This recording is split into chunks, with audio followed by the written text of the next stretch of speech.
ಸರಿ ರಾತ್ರಿ 11 ಆಗಿತ್ತು. ಊ ಎಂದು ಅಳುತ್ತಿರುವ ಎಲೆಯ ಕಂದ. ಆದರೆ ಅದರ ಅಕ್ಕಪಕ್ಕ ಯಾರೂ ಇಲ್ಲ. ಮಗುವಿನ ಅಳು ಜೋರಾಯಿತು.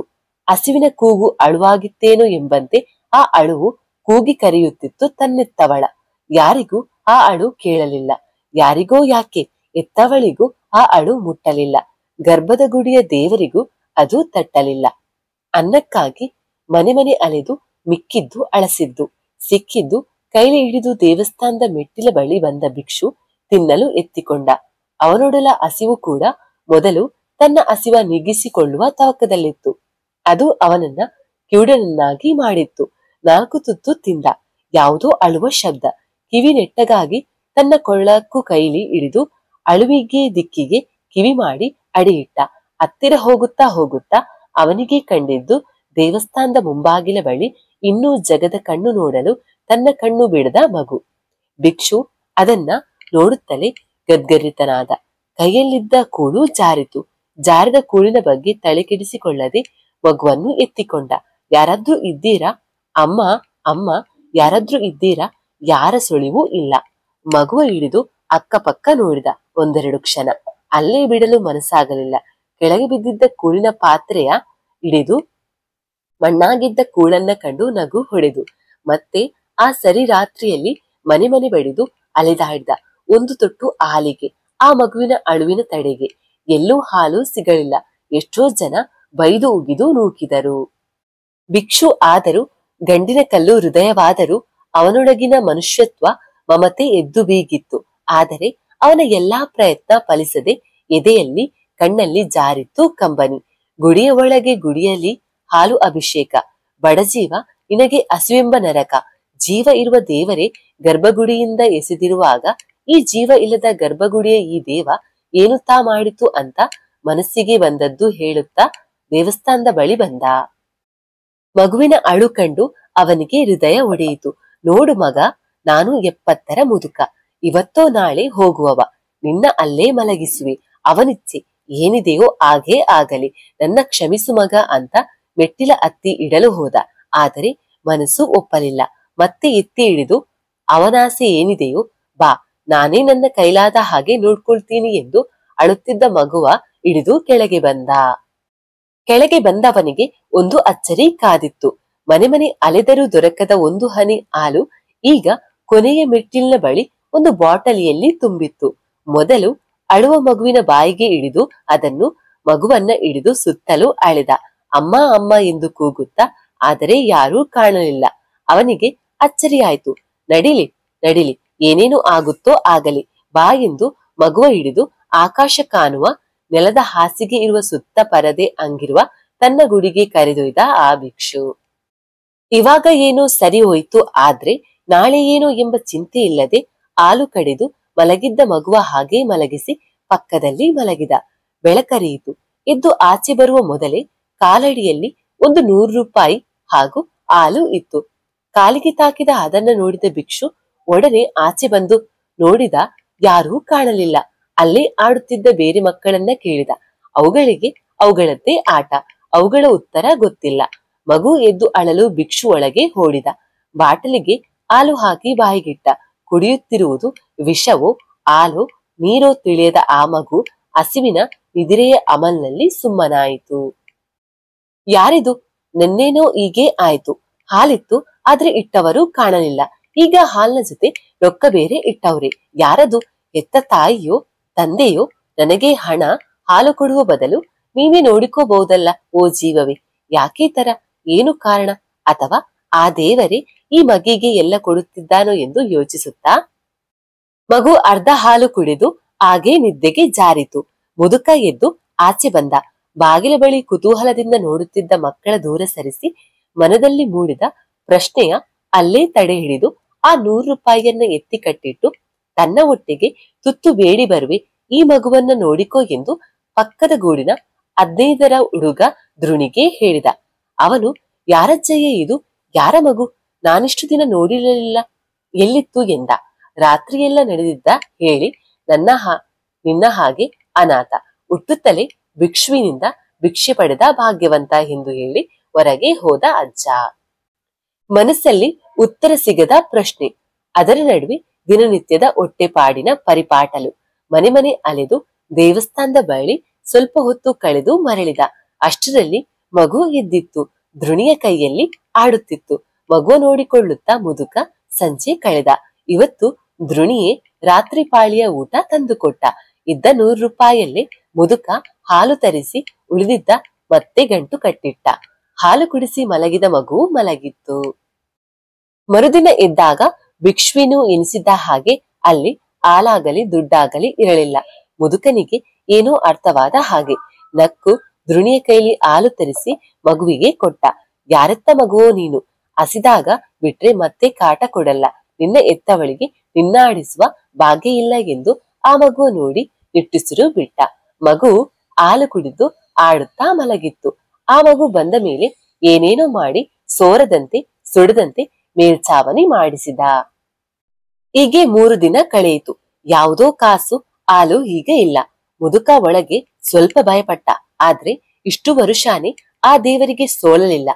ಭಿಕ್ಷೆ ಎತ್ತಿ ಬದುಕ್ತಾ ಇದ್ದೀನಿ. ಈಗ ಎದ್ರಲ್ಲ, ಏನು ಪಾಪ ಮಾಡಿದ್ನೋ ಇಂದಿನ ಜನ್ಮದಲ್ಲಿ, ಈಗ ಭಿಕ್ಷೆ ಎತ್ತುತ್ತಾ ಇದ್ದೀನಿ. ಈ ಮಗುನ ನೋಡಿಕೊಂಡು ಒಸಿ ಪುಣ್ಯ ಬರ್ಲಿ ಈ ಜನ್ಮದಲ್ಲಿ ಅಂತ ಧ್ರುಣಿ ಹಾಗೂ ಆ ಮುದುಕ ಬೆಳಿಗ್ಗೆ ಒಬ್ಬರು ಸಂಜೆ ಒಬ್ಬರು ಅಂತ ಮಗುನ ಕಾಯ್ತಾ ಇದ್ರು. ಮರುದಿನ ಏನು ನಿರೀಕ್ಷೆ ಇಲ್ಲದೆ ಎದ್ದ ಭಿಕ್ಷುವಿಗೆ ಮತ್ತೆ ಹಾಲು ಮತ್ತು 200 ರೂಪಾಯಿ ಕಾಲಡಿಯಲ್ಲಿದ್ದ ಕಂಡು ಅಚ್ಚರಿ. ಏನಿದು ಭಗವಂತ, ಏನಪ್ಪ ನಿನ್ನ ಆಟ ಅಂತ ಆ ದುಡ್ಡನ್ನ ಮಗುವಿನ ಹಾಲಿಗೆ ಎಂದು ಹಾಗೆ ಇಟ್ಟು ತಾನು ಭಿಕ್ಷೆ ಎತ್ತಿಯೇ ತಿನ್ನುತ್ತಿದ್ದ. ಸುಮಾರು 1 ವರ್ಷಗಳ ಕಾಲ ಹೀಗೆ ಆಯಿತು. 3 ಅಥವಾ 4 ದಿನಕ್ಕೊಮ್ಮೆ ಸ್ವಲ್ಪ ಹಾಲು ಮತ್ತೆ ಹಣ, ಇದನ್ನು ನೋಡಿ ನೋಡಿ ಅಚ್ಚರಿವಾಗಿದ್ದು. ಹಾಗೂ ಅದು ಯಾರೆಂದು ಕಂಡು ಹಿಡಿದರೆ ಮಗುವನ್ನ ಅವರಿಗೆ ಒಪ್ಪಿಸಿ ಬಿಡೋಣ ಅಂದು ಧ್ರುಣಿ ಮತ್ತು ಭಿಕ್ಷು ತೀರ್ಮಾನಿಸಿ 1 ವಾರ ಒಬ್ಬೊಬ್ಬರು ಒಂದೊಂದು ದಿನ ನಿದ್ದೆಗೆಟ್ಟು ಕಾಯುತ್ತಾ ಕುಳಿತರು. ಆದ್ರೆ ಅವರ ಸುಳಿವು ಸಿಗಲಿಲ್ಲ. ಇತ್ತ ಬರುತ್ತಿದ್ದ ಕನಿಷ್ಠ ಮಗುವಿನ ಉಪಚಾರಕ್ಕೆ ದೊರೆಯುತ್ತಿದ್ದ ಹಣವೂ ಇಲ್ಲದಂತಾಯ್ತು. ಕೊನೆಗೆ ಇದು ದೇವರ ಪವಾಡವೇ ಸರಿ ಎಂದು ಇಬ್ಬರು ಆ ಕಾಯುವ ಹುಡುಕುವ ಕೆಲಸವನ್ನ ಬಿಟ್ಟರು. ಅದಾಗಿ 2 ದಿನ ಕಳೆಯಿತು. ಈ ಬಾರಿ ಬರೋಬ್ಬರಿ 800 ರೂಪಾಯಿ ಆ ಭಿಕ್ಷುವಿನ ಕಾಲಡಿಯಲ್ಲಿ. ಅದ ನೋಡಿ ಗಾಬರಿಯಿಂದ ಆಚೆ ಬಂದು ಧ್ರುಣಿಯೊಡನೆ ಹುಡುಕಾಡಿದ. ಆದ್ರೆ ಯಾರ ಪತ್ತೆಯೂ ಸಿಗಲಿಲ್ಲ. ಮಗು ಮಲಗಿತ್ತು. ಇಬ್ಬರು ಮರಳಿ ಗೂಡಿಗೆ. ಅದದ್ದಾಗಲಿ, ನಾವಿರುವ ತನಕ ಇದನ್ನ ನೋಡಿಕೊಳ್ಳೋಣ, ಆಮೇಲೆ ಅವನಿಚ್ಛೆ ಎಂದು ಸುಮ್ಮನಾದರು. ಧ್ರುಣಿ ಮತ್ತು ಭಿಕ್ಷು ಆ ಮಗುವನ್ನ ಜೋಪಾನ ಮಾಡುತ್ತಿದ್ದರು. ಎಂದಿನಂತೆ ಹಣ ಹಿಡುವುದು ಮತ್ತೆ ಇವರು ಪರೀಕ್ಷೆಗೆ ಹೊರಟರೆ ಅದು ಬರದಂತೆ ಆಗುವುದು ಹೀಗೆ ನಡೆಯುತ್ತಿತ್ತು. ಮಗು ಬೆಳೆಯುತ್ತಿತ್ತು. ಅಕ್ಷಯ ಎಂದು ಅವನಿಗೆ ಇವರೇ ಹೆಸರಿಟ್ಟರು. ಮಗುವನ್ನ ಭಿಕ್ಷೆಗೆ ಕರೆದುಕೊಂಡು ಹೋಗಬಾರದು ಎಂಬುದು ಧ್ರುಣಿ ಮತ್ತು ಭಿಕ್ಷುವಿನ ಕಟು ನಿರ್ಧಾರವಾಗಿತ್ತು. ದಿನಗಳು ಉರುಳುತ್ತಿದ್ದವು. ಎಂದಿನಂತೆ ಹಣದ ಘಟನೆ ಪುನರಾವರ್ತನೆ ಆಗುತ್ತಿತ್ತು. ಹೀಗೆ 5 ವರ್ಷ ತುಂಬಿ 6ನೇ ವರ್ಷಕ್ಕೆ ಕಾಲಿಟ್ಟಿತ್ತು. ಮುದುಕ ಧ್ರುಣಿಯ ಕರೆದು, ಮಗ, ಇವನನ್ನ ಎಲ್ಲಾದ್ರೂ ಓದೋಕೆ ಸೇರ್ಸೋಣ ಎಂದ. ಧ್ರುಣಿ, ಅಜ್ಜಯ್ಯ, ಹುಡುಗಾಟ ಆಡ್ತಿದ್ಯಾ? ನಮ್ಮನ್ನೆಲ್ಲ ಯಾರು ಶಾಲೆಗೆ ಸೇರಿಸಿಕೊಳ್ತಾರೆ? ಅದಲ್ಲದೆ ಅದಕ್ಕೆ ಹಣ ಏನು ಮಾಡೋದು? ಈಗೇನು ಹಣ ಬರ್ತಿದೆ, ಅದು ಯಾರು ತಂದು ಇಡ್ತಿದ್ದಾರೋ ಗೊತ್ತಿಲ್ಲ. ಮುಂದೆ ಅದರ ಖರ್ಚು ಇನ್ನೂ ಜಾಸ್ತಿ ಆಗುತ್ತೆ ಎಂದು ಇಂದು ಮುಂದು ನೋಡಿದ. ಇವನು ಸಿಗ್ತಾನೆ, ನಾವು ಇವನನ್ನ ಇಷ್ಟು ದಿನ ನೋಡ್ಕೋತೀವಿ ಅಂತ ಅನ್ಕೊಂಡಿದ್ವಾ? ನಂಗೆ ಗೊತ್ತಿರೋ ಒಬ್ಬ ಪುಣ್ಯಾತ್ಮ, ಅದೇ ಆ ಶಿವನ್ನ ಅವರತ್ರ ನನ್ನ ಕೇಳಿದೆ. ಅವರು ಏನಿಲ್ಲ, ಓದಲಿ, ನಾನು ಬೇಕಾದ್ರೂ ಫೀಸ್ ಕಟ್ಟುತ್ತೀನಿ ಅಂತ ಹೇಳಿದ್ರು. ಹೋಗು, ಇವನ ಸೇರಿಸಿ ಬಾ, ಅವರು ದೇವಸ್ಥಾನದ ಬಳಿ ಇರ್ತಾರೆ. ಈಗ ಅವರನ್ನ ನೋಡು, ಮಿಕ್ಕಿದ್ದು ಅವರು ಮಾಡ್ತಾರೆ ಎಂದು ಧ್ರುಣಿಯೊಡನೆ ಅಕ್ಷಯ್ನನ್ನ ಕಳುಹಿಸಿದ ಭಿಕ್ಷು. ತಾನ್ಯಾರೆಂದು ತಿಳಿಯದ ಅಕ್ಷಯ್ನ ಹೊಸ ಜೀವನ ಆರಂಭ ಆಗಿತ್ತು ಇಲ್ಲಿಂದ. ಮೊದಲ 7 ವರ್ಷ ಮನೆಯಿಂದಲೇ ಶಾಲೆಗೆ ಹೋಗಿ ಕಲಿಯುತ್ತಿದ್ದ. ಜೊತೆಗೆ ಸಮಾಜದ ಕೆಲವು ಈಯಾಳಿಕೆಗಳನ್ನ ಕೇಳಿ ಜಗಳವಾಡಿ ಕೊನೆಗೆ ಸಹಿಸಿಕೊಳ್ಳುವುದನ್ನ ಕಲಿತು 7ನೇ ತರಗತಿ ಮುಗಿಸಿದ. ಇತ್ತ ಭಿಕ್ಷು ಬರುತ್ತಿದ್ದ ಹಣವನ್ನ ಸ್ವಲ್ಪ ಸ್ವಲ್ಪವೇ ಕೂಡಿಸಿ ಇಡುತ್ತಿದ್ದ. ಒಂದು ದಿನ 7ನೇ ತರಗತಿಯಿಂದ ವಸತಿ ಇರುವ ಹೈಸ್ಕೂಲ್ಗೆ ಸೇರಿಸಿ ಧ್ರುಣಿ, ಭಿಕ್ಷು, ಶಿವನ್ನ ಬರುವಾಗ ಭಿಕ್ಷುವಿಗೆ ಅಪಘಾತವಾಗಿ 2 ಕಾಲು ಹೋಯಿತು. ಅಕ್ಷಯ್ ಸ್ಕೂಲ್ ಬಿಟ್ಟು ಅಜ್ಜನ ಬಳಿ ಇದ್ದ. ಕೊನೆಗೆ ಅಜ್ಜಯ್ಯ ಅವನ ಹಿಂಸೆ ಮಾಡಿ ಕಳುಹಿಸಿದ ಸ್ಕೂಲ್ಗೆ. ಆದ್ರೆ ಧ್ರುಣಿಗೆ ಮಾತ್ರ ಅಜ್ಜಯ್ಯ ಯಾಕಿಷ್ಟು ಕಾಳಜಿ ತೋರಿಸುತ್ತಿದ್ದಾರೆ ಅದು ಇಂಥ ಸ್ಥಿತಿಯಲ್ಲಿ ಅನ್ನೋ ಚಿಂತೆಗೆ ಬಿದ್ದ. ಕೋಪವೂ ಬಂತು. ಆದ್ರೆ ಒಂದು ಕಡೆ ನಮ್ಮಂತೆ ಇವನಾಗಲಿಲ್ಲ. ಇವನಿಂದ ಮುಂದೆ ನಮ್ಮ ಬದುಕು ಹಸನಾಗಬಹುದು ಎಂದು ಸುಮ್ಮನಾದ. ಚೆನ್ನಾಗಿ ಓದುತ್ತಿದ್ದ ಅಕ್ಷಯ್ 10ನೇ ತರಗತಿಯಲ್ಲಿ ಉತ್ತಮ ಅಂಕ ಪಡೆದು ಶಾಲೆಗೆ ಮೊದಲು ಬಂದ. ಆದ್ರೆ ಅದೇ ದಿನ ಶಿವಣ್ಣ ವಿಧಿವಶವಾದ್ರು. ಭಿಕ್ಷುವಿಗೆ ಇದ್ದ ಒಂದೇ ಒಂದು ಭರವಸೆ ಮಣ್ಣಾಯಿತು. ಮುಂದೆ ತಾನು ಓದುವುದಿಲ್ಲ, ಎಲ್ಲಾದ್ರೂ ಕೆಲಸಕ್ಕೆ ಹೋಗ್ತೀನಿ ಅಂತ ಅಕ್ಷಯ್ ಹಠ ಹಿಡಿದ. ಧ್ರುಣಿಯು ಇದಕ್ಕೆ ಬೆಂಬಲ ನೀಡಿದ. ಆದ್ರೆ ಅಜ್ಜಯ್ಯ ಮಾತ್ರ ಒಪ್ಪದೆ ತಾನು ಕೂಡಿಟ್ಟ ಹಣ ಕೊಟ್ಟು ಕಾಲೇಜಿಗೆ ಸೇರಲು ಹೇಳಿದ. ಒಲ್ಲದ ಮನಸ್ಸಲ್ಲೇ ಅಕ್ಷಯ್ ಕಾಲೇಜ್ ಸೇರಿದ. ಆದ್ರೆ ಅವನು ಬೆಳಿಗ್ಗೆ ಪೇಪರ್ ಹಾಲು ಹಾಕಿ ಸ್ವಲ್ಪ ಸಂಪಾದನೆ ಮಾಡುತ್ತಾ ಓದಿನಲ್ಲಿ ತೊಡಗಿದ. ಅವನು ಓದಿನಲ್ಲಿ ಮಾಡಿದ್ದ ಹೆಸರು ಅವನು ಭಿಕ್ಷುಕನ ಮನೆಯವನು ಎಂಬುದನ್ನ ಮರೆಸಿತ್ತು. ದಿನಗಳು ಉರುಳಿ ದ್ವಿತೀಯ PUC ಮೈನ್ ಎಕ್ಸಾಮ್ಗೆ ತಯಾರಿ ನಡೆಸಿದ್ದ. ಅವನು ಬೆಳಿಗ್ಗೆ ಎದ್ದು 8ಕ್ಕೆ ಹೋದ ಕಾಲೇಜಿಗೆ. ಅತ್ತ ಅವನೊಡನೆ ಹೋಗಿದ್ದ ಧ್ರುಣಿ ವಾಪಸ್ಸಾದ. ಅವರೊಂದು ಅಚ್ಚರಿ ಕಾದಿತ್ತು. ಯಾವುದೋ ಹೆಂಗಸು ಅಜ್ಜಯ್ಯನ ಆ ಗೂಡಿನಿಂದ ಸರಸರನೆ ಹೊರ ಹೋದಳು. ಅದನ್ನು ನೋಡಿದ ಧ್ರುಣಿ ಒಳಗೆ ಬಂದವನೇ, ತಾತಯ್ಯ, ಯಾರು ಆ ಹೆಂಗಸು? ಎಲ್ಲೋ ನೋಡಿದ್ದೀನಿ ಎಂದ.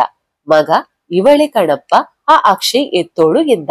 ಒಂದು ಕ್ಷಣ ಅವಕ್ಕನೆ ನಿಂತ ಧ್ರುಣಿ, ಏನು ಹೇಳ್ತಿದ್ಯಾ ಎಂದು. ಹೌದಪ್ಪ, ಇವಳೆ ಅವನ ತಾಯಿ ಎಂದ. ಇಷ್ಟು ದಿನ ಹೇಳಿದ್ದಳು ಇವಳು. ಇವಳೇ ಅವನಮ್ಮ ಅಂತ ನಿನಗೆ ಹೇಗೆ ಗೊತ್ತು? ಯಾರವಳು? ಹೆಸರೇನು? ಎಂದು ಒಂದೇ ಸಮನೆ ಪ್ರಶ್ನೆಗಳ ಸುರಿಮಳೆ ಸುರಿಸಿದ. ಕೋಪ, ಅಚ್ಚರಿ, ಗಾಬರಿಯಿಂದ. ತಾತಯ್ಯ, ಸಮಾಧಾನ ಮಾಡಿಕೊ.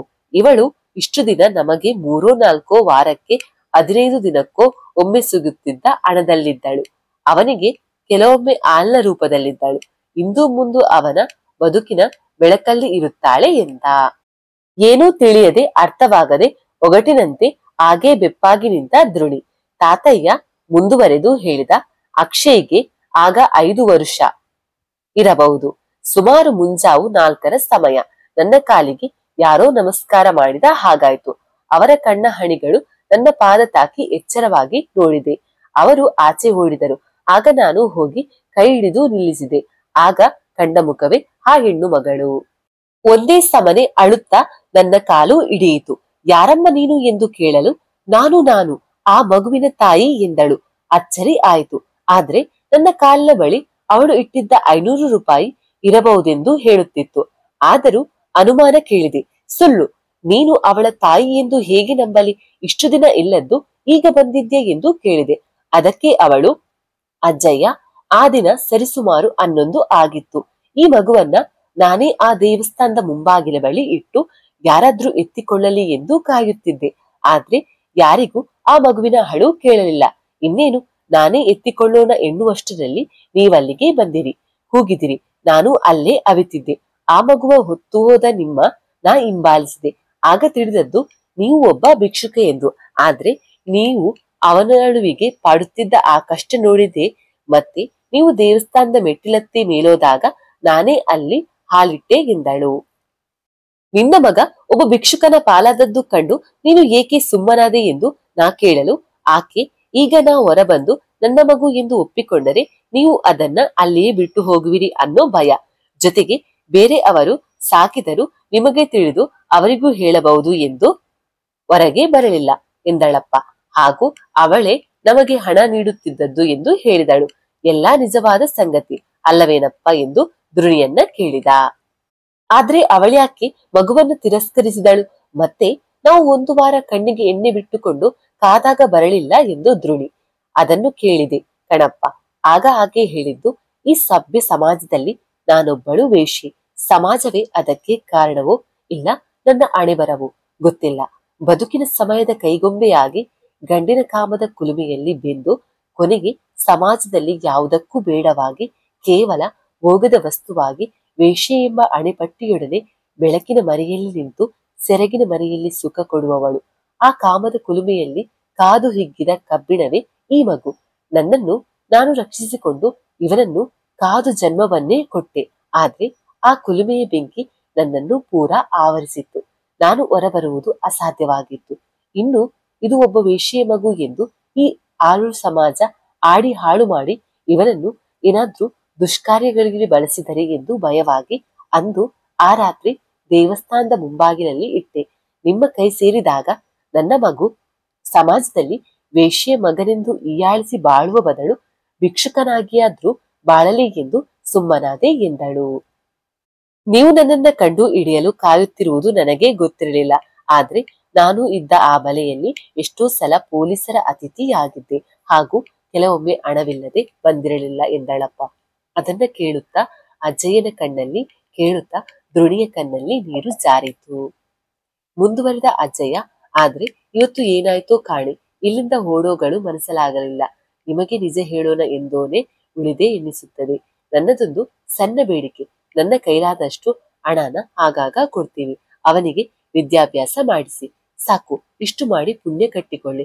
ದಿನಾ ದೇವಸ್ಥಾನದ ಬಳಿ ಭಿಕ್ಷೆ ಎತ್ತುವ ನೀವು ನನಗೆ ನನ್ನ ಮಗನಿಗೆ ದೇವರಾದಿರಲ್ಲ ಎಂದು ಕಣ್ಣೀರಿಟ್ಟಳು. ಮತ್ತೆ ಕೊನೆಯಲ್ಲಿ ಬೇಡಿಕೆ ಇಟ್ಟಳಪ್ಪ. ನಾನು ಇವನ ತಾಯಿ ಎಂದು ಎಂದಿಗೂ ತಿಳಿಯಬಾರದು. ಒಬ್ಬಳು ವೇಶ್ಯೆ ಎಂದು ತಿಳಿದುಬಾರದು ನನ್ನ ಮಗನಿಗೆ ಎಂದಳು. ಈಗ ದ್ರೋಣಿಗೆ ಅರ್ಥವಾಯಿತು ಅಜ್ಜಯ್ಯ ಅಕ್ಷಯನ ಓದಿಗೆ ಯಾಕಿಷ್ಟು ಹಠ ಹಿಡಿದರು ಅಂತ. ಅಷ್ಟರಲ್ಲೇ ಅಜ್ಜಯ್ಯ, ಆದ್ರೆ ನಂಗೆ ಭಾಷೆ ನೀಡು ಮಗ. ನಾನು ಇವತ್ತೋ ನಾಳೆನೋ ಹೋಗೋನು. ಅದಕ್ಕೆ ಈ ವಿಷಯ ನಿಂಗೆ ಹೇಳಿದೆ. ಆದ್ರೆ ನೀನು ಯಾರಿಗೂ ಹೇಳಬಾರದು. ಅಕ್ಷಯ್ಗೆ ಅಂತೂ ತಿಳಿಯಲೇಬಾರದು ಎಂದ. ಇಲ್ಲ ಅಜ್ಜಯ್ಯ, ನನ್ನ ಪ್ರಾಣ ಹೋದರೂ ಅವನಿಗೆ ಇದು ತಿಳಿಯದ ಹಾಗೆ ನೋಡ್ಕೋತೀನಿ ಅಂದ. ಅಷ್ಟರಲ್ಲೇ ಅಜ್ಜಯ್ಯನ ಪ್ರಾಣ ಹಾರೋಯ್ತು. ದ್ರೋಣಿ ಭಾಷೆ ನೀಡುತ್ತಾ ಅಜ್ಜಯ್ಯನತ್ತ ನೋಡಿದ. ದೇಹ ನಿಶ್ಚಲವಾಗಿತ್ತು, ಮುಖ ನಿಶ್ಚೇತನ ಆಗಿತ್ತು. ಮಾತನಾಡುತ್ತಿದ್ದ ಬಾಯಿ ಮುಚ್ಚದೆ ಆಕಾಶ ನೋಡಿತ್ತು. ಒಂದು ಕ್ಷಣ ಭೂಕಂಪ ಆಗಿ ನಿಂತನೆಲ್ಲ ಕುಸಿದ ಹಾಗೆ ಕುಸಿದ ದ್ರೋಣಿ. ಅಜ್ಜಯ್ಯ ಎಂದು ಜೋರಾಗಿ ಒಂದು ಪದ, ಆಮೇಲೆ ಬರೀ ಅಳು ಒಂದೇ. ಅವನ ಅಳುವಿನ ಪಾರಿಗೆ ಅಕ್ಕಪಕ್ಕವಿದ್ದ ಬೇರೆಯವರು ಓಡಿ ಬಂದರು. ಎಲ್ಲರಿಗೂ ಅಲ್ಲಿ ಅಳುವೊಂದೇ ಮಾತಾಯಿತು. ಅರಿದ ಗುಡಿಸಲಿಂದ ಆಚೆ ಅಜ್ಜಯ್ಯನವರ ಶವ ಇಟ್ಟರು. ಎಲ್ಲ ಅಕ್ಷಯನ ಆಗಮನಕ್ಕೆ ಕಾದಿದ್ದದ್ದು. ದ್ರೋಣಿಯಂತೂ ದಿಕ್ಕೇ ತೋರಿಸದೆ ಒಳಗೊಳಗೆ ದಹಿಸಿ ಹೋಗಿದ್ದ. ಮಧ್ಯಾಹ್ನ ಸುಮಾರು 1:30 ಸಮಯ. ಚೆನ್ನಾಗಿ ಪರೀಕ್ಷೆ ಬರೆದು ಬೆಳಗುವ ಸೂರ್ಯನ ಕಣ್ಣಲ್ಲಿಟ್ಟುಕೊಂಡು ಬಂದ ಅಕ್ಷಯ್ ಗುಡಿಸಿಲಿನ ಮುಂದೆ ಜನಗಳನ್ನ ಕಂಡು ಸ್ವಲ್ಪ ಗಾಬರಿಯಾದ. ಬೆರಳೆಣಿಕೆಯಷ್ಟೇ ಜನರಿದ್ದರೂ ಅವನ ಮನಸ್ಸು ಏನೋ ವೇದನೆ ಪಡುತ್ತಿತ್ತು. ಗುಡಿಸಲಿನ ಸಮೀಪ ಆಗುತ್ತಿದ್ದಂತೆ ಅಜ್ಜಯ್ಯನ ಚಲನಾರಹಿತ ಕಾಯ ನೋಡಿ ಮುಂದೆ ಹೆಜ್ಜೆ ಹಾಕದೆ ಅಲ್ಲೇ ನಿಂತ. ಕಣ್ಣಲ್ಲಿ ತುಂಬಿದ ಆ ರವಿ ಮರೆಯಾಗಿ ಕಾರ್ಮೋಡ ಆವರಿಸಿ ಮಳೆಯೇ ಸುರಿಯಲಾರಂಭಿಸಿತ್ತು. ಮಾತೆಲ್ಲ ಕಣ್ಣೀರಾಗಿ ಹರಿದಿತ್ತು. ಹಾಗೋ ಹೀಗೋ ಹೆಜ್ಜೆಯನ್ನು ಕಿತ್ತಿಟ್ಟು ಅಜ್ಜಯ್ಯನವರ ಶವದ ಮುಂದೆ ಕೂತಿದ್ದ ದ್ರೋಣಿಯ ಬಳಿ ಬಂದ. ಅವನ ಮುಖ ಇವನ ಮುಖ ಅವನು ನೋಡುತ್ತಾ ಅಳು ಜೋರಾಗಿತ್ತು, ಸಿಡಿಲು ಗುಡುಗಿನೊಡನೆ. ಅಲ್ಲೇ ಇದ್ದ ಕೆಳವರು ಅವರನ್ನ ಸಮಾಧಾನ ಮಾಡಿದರು. ಕೊನೆಗೆ ಅಜ್ಜಯ್ಯನ ಸುಡಲು ನಡೆದರು. ಎಲ್ಲೋ ಜಾಗ ಹುಡುಕಿ ಹಾಗೋ ಹೀಗೋ ಸುಟ್ಟು ಹಾಕಿ ಎಲ್ಲ ತಮ್ಮ ತಮ್ಮ ಗೂಡು ಸೇರಿದರು. ದ್ರೋಣಿ ಮತ್ತು ಅಕ್ಷಯ್ ಒಡೆದ ಮನಸ್ಸಿನೊಂದಿಗೆ ಅಳುತ್ತಾ ಗುಡಿಸಲಿಗೆ ಬಂದರು. ಆ ಗುಡಿಸಲ ತುಂಬಾ ಅಕ್ಷಯ್ಗೆ ಬರೀ ಅಜ್ಜಯ್ಯನ ಆ ನಗುಮುಖವೇ ಕಾಣುತ್ತಿತ್ತು. ಅಜ್ಜಯ್ಯನ ಮಾತುಗಳು ಪ್ರತಿಧ್ವನಿಸುತ್ತಿತ್ತು. ಅದನ್ನೆನೆದು ನೆನೆದು ಅಳುತ್ತಾ ಕುಳಿತ ಅವನೊಡನೆ ದ್ರೋಣಿ ಅಳುತ್ತಾ ಇಬ್ಬರು ಅಳುತ್ತಾ ಹಸಿವಿನಲ್ಲೇ ರಾತ್ರಿ ಕಳೆದರು. ಮರುದಿನ ಸೂರ್ಯ ಪುನರ್ಜನ್ಮ ಪಡೆದು ಬಂದಿದ್ದ. ಕಣ್ಣಿಟ್ಟ ದ್ರೋಣಿ ಅಕ್ಷಯ್ ಎಬ್ಬಿಸಿದ. ಈಗ ಇಬ್ಬರಿಗೂ ಮುಂದೇನು ಎಂಬ ಯಕ್ಷ ಪ್ರಶ್ನೆ ಕಾಡುತ್ತಿತ್ತು ಮನದಲ್ಲಿ. ಪಕ್ಕದ ಗುಡಿಸಲಿನ ವ್ಯಕ್ತಿಯೊಬ್ಬ ಇಬ್ಬರಿಗೂ ತಿನ್ನಲು ತಿಂಡಿ ಪೊಟ್ಟನ್ನು ನೀಡಿ ಹೋದ. ಇಬ್ಬರು ಒಲ್ಲದ ಮನಸ್ಸಲ್ಲೇ ತಿಂದರು. ದ್ರೋಣಿ ಅಜ್ಜಯ್ಯನ ಮಾತುಗಳ ನೆನೆದು, ಅಕ್ಷಯ್ ಹೋಗು, ನೀನು ಪರೀಕ್ಷೆಗೆ ತಯಾರಾಗು ಎಂದ. ಇಲ್ಲ, ನಾನು ಹೋಗಲ್ಲ, ಇನ್ಮುಂದೆ ನನಗೆ ಓದು ಬೇಡ ಎಂದ ಅಕ್ಷಯ್. ದ್ರೋಣಿ ಒಂದು ಕ್ಷಣ ಮೌನ ಆದ. ಇಲ್ಲ ಅಕ್ಷಯ್, ಅದು ಅಜ್ಜಯ್ಯನ ಕನಸು, ನೀನು ಓದಲೇಬೇಕು. ಇಷ್ಟು ಕಷ್ಟಪಟ್ಟು ನಿನ್ನ ಮೇಲೆ ಆಸೆ ಇಟ್ಟು ಅಜ್ಜಯ್ಯ ಕನಸಿನ ಕೋಟೆಯೇ ಕಟ್ಟಿದ್ದರು. ಅವರ ಆತ್ಮಕ್ಕೆ ಶಾಂತಿ ಸಿಗಬೇಕು ಎಂದರೆ ನೀನು ಓದಲೇಬೇಕು. ಹೇಗೋ ನಿನಗೆ 2 ದಿನ ಆದ ಮೇಲೆ ತಾನೇ ಪರೀಕ್ಷೆ, ಓದಿಕೊ, ನಿನ್ನ ಕಾಲು ಬೀಳುವೆ ನಾ ಎಂದ. ಅಕ್ಷಯ್ ಒಪ್ಪುವ ಮನಸ್ಥಿತಿಯಲ್ಲಿರಲಿಲ್ಲ. ಆದ್ರೆ ಯಾವಾಗ ದ್ರೋಣಿ ಆತ್ಮಕ್ಕೆ ಶಾಂತಿ ಅಂತ ಹೇಳಿ ಕಾಲಿಗೆ ಬೀಳ್ತೀನಿ ಅನ್ನೋ ಬೇರೆ ದಾರಿ ಇಲ್ಲದೆ ಒಪ್ಪಿಕೊಂಡ. ಆಸಕ್ತಿ ಬರುತ್ತಿಲ್ಲ, ಆದರೂ ಓದಲೇಬೇಕೆಂದು ಓದಿದ ಅಕ್ಷಯ್ ಆ ದುಃಖದಲ್ಲೂ. ದಿನಗಳು ಉರುಳುತ್ತಿದ್ದವು. ಅಕ್ಷಯ್ ಎಲ್ಲ ಎಕ್ಸಾಮ್ ಮುಗಿಸಿದ. ಅಕ್ಷಯ್ ಈಗ ಕೆಲಸಕ್ಕೆ ಹೋಗುವ ನಿರ್ಧಾರ ಮಾಡಿ ಅಲ್ಲಿ ಇಲ್ಲಿ ಕೆಲಸಕ್ಕೆ ಅಲೆದ. ಆದ್ರೆ ಎಲ್ಲೂ ಕೆಲಸ ಸಿಗಲಿಲ್ಲ. ಕೊನೆಗೆ ಯಾವುದೋ ಒಂದು ಲಾಡ್ಜ್ನಲ್ಲಿ ಲೆಕ್ಕ ಬರೆಯುವ ಕೆಲಸ ಸಿಕ್ಕಿತ್ತು. ಗುಡಿಸಲಿಗೆ ಬಂದ ಅಕ್ಷಯ್ ದ್ರೋಣಿಗೆ ಇನ್ನು ಮುಂದೆ ಭಿಕ್ಷೆ ಎತ್ತಬೇಡ ಎಂದ. ದ್ರೋಣಿ, ಏನು ಹೇಳ್ತಾ ಇದ್ಯಾ? ಹಾಗಾದ್ರೆ ಇನ್ಮುಂದೆ ನಮ್ಮ ಪಾಡೇನು ಎಂದ. ಆಗ ಅಕ್ಷಯ್ ತನಗೆ ಕೆಲಸ ಸಿಕ್ಕಿದ್ದನ್ನ ತಿಳಿಸಿದ. ಇಬ್ಬರಿಗೂ ಸಂತಸದಲ್ಲಿ ನಿಂತರು. ಅಕ್ಷಯ್ನ ದ್ವಿತೀಯ PUCಯ ಫಲಿತಾಂಶ ಇನ್ನೂ ದೂರವಿತ್ತು. ಲಾಡ್ಜ್ನಲ್ಲಿ ಕೆಲಸ ಶುರುವಾಗಿತ್ತು. ಆ ಹೋಟೆಲ್ಗೆ ಆಗಾಗ ಜೋಡಿಗಳು ಬರುತ್ತಿದ್ದರು. ಆದ್ರೆ ಕೆಲವು ಹೆಂಗಸು 3-4 ಜನರೊಡನೆ ಆಗಾಗ ಬರುತ್ತಿದ್ದಳು. ಅಕ್ಷಯ್ಗೆ ಗೊತ್ತಾಗಿತ್ತು. ಲಾಡ್ಜ್ ಮಾಲೀಕರಿಗೆ ತಿಳಿಸಿದ. ಆದ್ರೆ ಅವರಿಂದ ನಿನಗೆ ಕೆಲಸ ಮಾಡೋ ಆಸಕ್ತಿ ಇದ್ದರೆ ಮಾಡು, ಇಲ್ಲ ಹೋಗು ಇಲ್ಲಿಂದ, ಈ ವಿಷಯದ ಬಗ್ಗೆ ತಲೆ ಹಾಕಬೇಡ ಎಂದು ಖಡಕ್ ಉತ್ತರ ಸಿಕ್ಕಿತ್ತು. ಬೇರೆ ವಿಧಿ ಇಲ್ಲದೆ ಅವನು ಅಲ್ಲೇ ಕೆಲಸ ಮಾಡಲು ನಿರ್ಧರಿಸಿದ. ಕೆಲವು ದಿನಗಳು ಕಳೆಯಿತು. ಒಂದು ಹೆಂಗಸು ಅಂದು ಒಬ್ಬನ ಜೊತೆ ಬಂದಳು. ಅವಳು ದೂರದಲ್ಲೇ ಇದ್ದಳು. ಅವಳೊಡನೆ ಬಂದಿದ್ದ ವ್ಯಕ್ತಿ ರೂಮ್ ಬುಕ್ ಮಾಡಲು ಬಂದ. ಅಕ್ಷಯ್ ಅವನಿಗೆ ರೂಮ್ ನೀಡಲು ವ್ಯವಸ್ಥೆ ಮಾಡುತ್ತಿದ್ದ. ಆ ಹೆಂಗಸು ಇವನ ಕಡೆ ನೋಡಿ ಅಲ್ಲಿ ಕೂರಲಾಗದೆ ಅಲ್ಲಿಂದ ಹೋಗಲು ಆಗದೆ ಒದ್ದಾಡುತ್ತಿದ್ದಳು. ಅಕ್ಷಯ್ ಆ ವ್ಯಕ್ತಿಗೆ ರೂಮ್ ನೀಡುತ್ತಿದ್ದಂತೆ ಆ ಹೆಂಗಸು ನಿಂತಳು. ಇಬ್ಬರೂ ಹೋದರು. ಅಕ್ಷಯ್ ಮನಸ್ಸಲ್ಲಿ, ಯಪ್ಪ ಭಗವಂತ, ಏನು ಇದು ಸಮಾಜ, ಎಲ್ಲ ಹೀಗಾದ್ರೆ ನನ್ನ ಕರ್ಮ ಇಲ್ಲಿ ಕೆಲಸ ಮಾಡೋದು ಅಂತ ಬೈಕೊಂಡು ನಿಂತ. ಆ ಹೆಂಗಸು ಮುಖ ಅವನಿಗೆ ವಾಪಸ್ಸಾಗುವಾಗ ಕಂಡಿತ್ತು. ಆ ಮೊಗ ನೋಡುತ್ತಲೇ ಇವನ ಕರುಳಿನಲ್ಲಿ ಏನೋ ಒಂದು ನೋವು ಅರಿವಿಗೆ ಬಂತು. ಆದ್ರೆ ಕೆಲಸ ಅದನ್ನ ಮರೆಸಿತ್ತು. ಅಂದು ಸಂಜೆ ಕೆಲಸ ಮುಗಿಸಿ ಮನೆಗೆ ಬಂದ ಅಕ್ಷಯ್ ಕೊಂಚ ಗಾಬರಿಯಾದ. ಯಾಕಂದ್ರೆ ಅಲ್ಲಿ ಒಂದು ಊಟದ ಪೊಟ್ಟಣ ಹಾಗೂ 200 ರೂಪಾಯಿ ಹಣವಿತ್ತು. ತಕ್ಷಣ ದ್ರೋಣಿಯನ್ನ ಕರೆದು ಕೇಳಿದ. ಆಗ ದ್ರೋಣಿಯು ಅಚ್ಚರಿಯಿಂದ ನೋಡುತ್ತಾ, ಗೊತ್ತಿಲ್ಲ, ಅದು ನಾನು ಹೊರಗೆ ಹೋಗಿದ್ದೆ ಎಂದ. ಅಲ್ಲಿ ಬೇರೆ ಯಾರಿಗೂ ಅದರ ಅರಿವಿರಲಿಲ್ಲ. ಅಕ್ಷಯ್ ಗೊಂದಲದಲ್ಲೇ ಅದನ್ನು ಎತ್ತಿಕೊಂಡು ಗುಡಿಸಲಲ್ಲಿ ಕುಳಿತ. ಆಚೆ ಬಂದ ದ್ರೋಣಿಗೆ ಅದರ ಸುಳಿವು ಗೊತ್ತಾಗಿತ್ತು. ಅವನು ಕೆಲಸಕ್ಕೆ ಸೇರಿ ತಿಂಗಳು ತುಂಬಿತ್ತು. ಇವತ್ತು ಸಂಬಳ ಎಂದು ಅವನಿಗೆ ಏನೋ ಖುಷಿ. ಆದ್ರೆ ಇನ್ನೂ ಕೆಲಸ ಮುಗಿಯಲು ತುಂಬಾ ಹೊತ್ತಿತ್ತು. ಅಂದು ಅದೇ ಹೆಂಗಸು ಬಂದಳು, ಆದ್ರೆ ಬೇರೆಯವನ ಜೊತೆಯಲ್ಲಿ. ಅವಳ ಮುಖ ಇವನಿಗೆ ಚೆನ್ನಾಗಿ ಜ್ಞಾಪಕ ಇತ್ತು. ಅವಳ ಕಡೆ ನೋಡಿದ. ಅವಳು ಇವನ ಕಡೆ ನೋಡುವ ಧೈರ್ಯ ಇಲ್ಲದೆ ಸೆರಗಿನ ಮರೆಯಲ್ಲಿ ಮುಖ ಮರೆಸಿ ಕುಳಿತಳು. ಇವನ್ನೆಲ್ಲ ಏನು ಮಾಡ್ಬೇಕೋ ಅಂತ ಬೈದುಕೊಳ್ಳುತ್ತಲೇ ಅಂದಿನ ಕೆಲಸ ಮುಗಿಸಿದ. ಮೊದಲ ತಿಂಗಳು ಕಷ್ಟಪಟ್ಟು ಉಸಿರುಗಟ್ಟುವ ವಾತಾವರಣದಲ್ಲಿ ಕೆಲಸ ಮಾಡಿದ. ಕೈಗೆ ಸಂಬಳ ಬಂತು ಖುಷಿಯಿಂದ. ಸಂಜೆ ಊಟ ಕಟ್ಟಿಸಿಕೊಂಡು ಅಕ್ಕಪಕ್ಕದ ಮನೆಯ ಗುಡಿಸಲಿನ ಮಕ್ಕಳಿಗೆ ಹಂಚಿ ತನ್ನ ಮನಕ್ಕೆ ನೆಮ್ಮದಿ ತಂದುಕೊಂಡು ಗುಡಿಸಲಿಗೆ ಬಂದ. ಇವತ್ತು ಅವನಿಗೆ ಅಚ್ಚರಿ. ಗುಡಿಸಲಿನಲ್ಲಿ 400 ರೂಪಾಯಿ ಇತ್ತು. ಮತ್ತೆ ದ್ರೋಣಿಯ ಬಳಿ ಪ್ರಶ್ನೆ ಕೇಳಲು ಅದೇ ಉತ್ತರ. ಓ, ಏನು ಎಲ್ಲ ಮಾಯಾ ಬಜಾರ ಎಂದು ಜೋರಾಗಿ ಕಿರುಚಿದ. ಆದ್ರೆ ಆಮೇಲೆ ಕೈಯಲ್ಲಿದ್ದ ತಾನು ತಂದಿದ್ದ ಪೊಟ್ಟಣ ನೋಡಿ ಸಮಾಧಾನ ತಂದುಕೊಂಡು ದ್ರೋಣಿಗೆ ಅದನ್ನ ಕೊಟ್ಟು ಒಂದಷ್ಟು ದುಡ್ಡು ಕೊಟ್ಟು ಆ ದಿನ ಕಳೆದ. ಹೀಗೆ ದಿನಗಳು ಉರುಳುತ್ತಿದ್ದವು. ತನಗಿಷ್ಟ ಆಗದಿದ್ದರೂ ವಿಧಿ ಇಲ್ಲದೆ ಅವನು ಅಲ್ಲಿ ಕೆಲಸ ಮಾಡಬೇಕಾಗಿತ್ತು. ಇತ್ತ ದ್ರೋಣಿ ಆ ಹೆಂಗಸನ್ನ ಮಾತನಾಡಿಸುವ ಹಂಬಲದಲ್ಲಿದ್ದನು. ಅವನ ಮನದ ಆಸೆ ಅಜ್ಜಯ್ಯನಿಗೆ ಕೇಳಿಸುತ್ತಿತ್ತೇನು. ಅಂದು ಸಂಜೆ 5:30 ಸಮಯ. ಯಾರೂ ಇರಲಿಲ್ಲ. ದ್ರೋಣಿ ಮಾತ್ರ ಆಚೆ ಯಾರಿಗೂ ಕಾಣದ ಹಾಗೆ ಕಾದು ಕುಳಿತಿದ್ದ. ಆ ಹೆಂಗಸು ಸೆರಗು ಒದ್ದುಕೊಂಡು ಬಂದು ಗುಡಿಸಲ್ನ ಒಳಗೆ ಹೋಗಿ ಒಡನೆ ಆಚೆ ಬಂದು ಹೊರಡುತ್ತಿದ್ದಳು. ದ್ರೋಣಿ ಅವಳನ್ನ ಅಡ್ಡಗಟ್ಟಿಸಿದ್ದ. ಆ ಹೆಂಗಸಿನಿಗೆ ಕೈ ಕಾಲು ಒಡೆದ ಹಾಗಾಯ್ತು. ದ್ರೋಣಿ, ಹೆದರಬೇಡಿ ತಾಯಿ, ಅಜ್ಜಯ್ಯ ನನಗೆ ಎಲ್ಲಾ ಹೇಳಿದ್ದಾರೆ. ನಿಮ್ಮ ಮಗನ ಮೇಲಿನ ನಿಮ್ಮ ಈ ಪ್ರೀತಿ ಮಮತೆ ಎಲ್ಲವೂ ವನ್ನ ವಿವರಿಸಿದ್ದಾರೆ ಎಂದ. ಆ ಹೆಂಗಸಿಗೆ ಸ್ವಲ್ಪ ಧೈರ್ಯ ಬಂತು. ಅಪ್ಪ, ನಿನ್ನ ನಾ ನೋಡಿದ್ದೀನಿ, ಆದ್ರೆ ಹೆಸರು ಗೊತ್ತಿಲ್ಲ. ಅಜ್ಜಯ್ಯ ಮತ್ತು ನಿನಗೆ ನಾನು ಚಿರಋಣಿಯಾಗಿದ್ದೇನೆ. ಅಜ್ಜಯ್ಯ ಸತ್ತಾಗ ನಾನು ಬರಲು ಆಗಲಿಲ್ಲ. ನನ್ನ ಪರಿಸ್ಥಿತಿ ಬೇರೆ ಇತ್ತು. ಆಮೇಲೆ ಬಂದಾಗ ತಿಳಿದದ್ದು ಅಜ್ಜಯ್ಯ ತೀರಿ ಹೋದರೆಂದು. ನನ್ನ ಸಲುವಾಗಿ ಬಹಳ ಕಷ್ಟಪಟ್ಟರು. ಎಲ್ಲಾ ಅನುಕೂಲ ಇರುವವರಿಗೆ ನನ್ನ ಮಗನನ್ನ ಒಪ್ಪಿಸಿದ್ದರು ಇಷ್ಟು ಚೆನ್ನಾಗಿ ನೋಡಿಕೊಳ್ಳುತ್ತಿದ್ದರೇನು ಇಲ್ಲವೋ ತಿಳಿದಿಲ್ಲ ಎಂದು ತನ್ನ ಮಾತು ಹೇಳುತ್ತಾ ಅತ್ತು ಬಿಟ್ಟಳು. ದ್ರೋಣಿ, ಅಮ್ಮ ದಯಮಾಡಿ, ಆ ದೇವರು ಬಹಳ ನಿಷ್ಠುರ, ನಿರ್ದಯಿ. ಕೆಲವು ವಿಚಾರದಲ್ಲಿ ಅಜ್ಜಯ್ಯ ಅಕ್ಷಯ್ ಜವಾಬ್ದಾರಿ ನನಗೆ ವಹಿಸಿದ್ದಾರೆ. ನೀವು ನಿಶ್ಚಿಂತೆಯಿಂದ ಇರಿ, ನಾನು ನೋಡಿಕೊಳ್ಳುತ್ತೇನೆ ಎನ್ನುತ್ತಾ, ಅಮ್ಮ ನೀವೇ ಅವನಮ್ಮ ಎಂದು ಹೇಳಿಕೊಂಡು ಬಿಡಿ ಎಂದ. ಆ ಹೆಂಗಸು, ಬೇಡ ಬೇಡ, ಈಗಾಗಲೇ ಅವನಿಗೆ ನನ್ನ ಬಗ್ಗೆ ತಿಳಿದಿದೆ. ನನ್ನ ಮೇಲೆ ಅವನಿಗೆ ಅಸಹ್ಯ ಭಾವನೆ ಬಂದಿರಬಹುದು. ಯಾಕಂದ್ರೆ ನನ್ನ ವೃತ್ತಿಯ ಸಲುವಾಗಿ ಅವನು ಕೆಲಸ ಮಾಡುವ ಲಾಡ್ಜಿಗೆ ಹೋಗಿದ್ದೆ ಎಂದು ಮುಖ ಮುಚ್ಚಿಕೊಂಡಳು. ತನ್ನ ಮಾತು ಮುಂದುವರಿಸಿ, ಅಪ್ಪ ನನಗೊಂದು ಸಹಾಯ ಮಾಡ್ತೀರಾ ಎಂದಳು. ದ್ರೋಣಿ, ಅದೇನು ಹೇಳಮ್ಮ, ಎಷ್ಟೇ ಕಷ್ಟ ಆದರೂ ಅದನ್ನು ಮಾಡ್ತೀನಿ. ನಿಮ್ಮ ಕಷ್ಟದ ಮುಂದೆ ಅದೆಲ್ಲ ಏನು ಎಂದ. ಏನಿಲ್ಲ, ಇಲ್ಲಿಯವರೆಗೆ ಅವನಿಗೆ ಅವನ ತಾಯಿಯ ಬಗ್ಗೆ ತಿಳಿದುಕೊಳ್ಳಬೇಕೆಂದು ಅನಿಸಲಿಲ್ಲವೇ? ಅವನಿಗೆ ಅವನಮ್ಮನ ಬಗ್ಗೆ ಯಾವ ಭಾವನೆಯೂ ಇಲ್ಲವೇ? ಅವನ ತಾಯಿಯ ಮೇಲೆ ಅವನ ನಿಲುವು ತಿಳಿದುಕೊಳ್ಳಬೇಕು. ಅವನ ದೃಷ್ಟಿಯ ತಾಯಿಯ ಚಿತ್ರಣವನ್ನ ನೋಡಬೇಕಪ್ಪ. ಎಂದು ಕೈ ಮುಗಿದು ಆ ಹೆಂಗಸು, ಧ್ರುಣಿ, ನಿಮಗಷ್ಟೇ ಅಲ್ಲ, ನನಗೂ ಆ ಆಸೆ ಉಂಟು. ಇಲ್ಲಿವರೆಗೂ ಅವನು ಎಂದು ಅವನ ಅಮ್ಮನ ಬಗ್ಗೆ ಕೇಳಿಯೇ ಇಲ್ಲ. ಅಮ್ಮ ಎಂದು ಸಹ ಕನಸಿನಲ್ಲಿಯೂ ನೆನೆದಿಲ್ಲ. ತಾಯಿ, ನೀವು ಇಲ್ಲೇ ಗುಡಿಸಲ್ನ ಹಿಂದೆ ಅವಿತುಕೊಳ್ಳಿ. ನಾನು ಅವನು ಬಂದೊಡನೆ ಅದನ್ನ ಹೊರತರುವ ಪ್ರಯತ್ನವನ್ನ ಮಾಡುತ್ತೇನೆ. ಆದ್ರೆ ಒಂದು ಮಾತು, ನೀವು ಮಧ್ಯೆ ಯಾವುದೇ ಕಾರಣಕ್ಕೂ ಹೋಗಬಾರದು ಮತ್ತು ಅಳಬಾರದು ಎಂದು ಭಾಷೆ ತೆಗೆದುಕೊಂಡ. ಗಂಟೆ 8 ಆಗಿತ್ತು. ಇನ್ನು ಸ್ವಲ್ಪ ಖುಷಿಯಲ್ಲೇ ಬಂದ ಅಕ್ಷಯ್.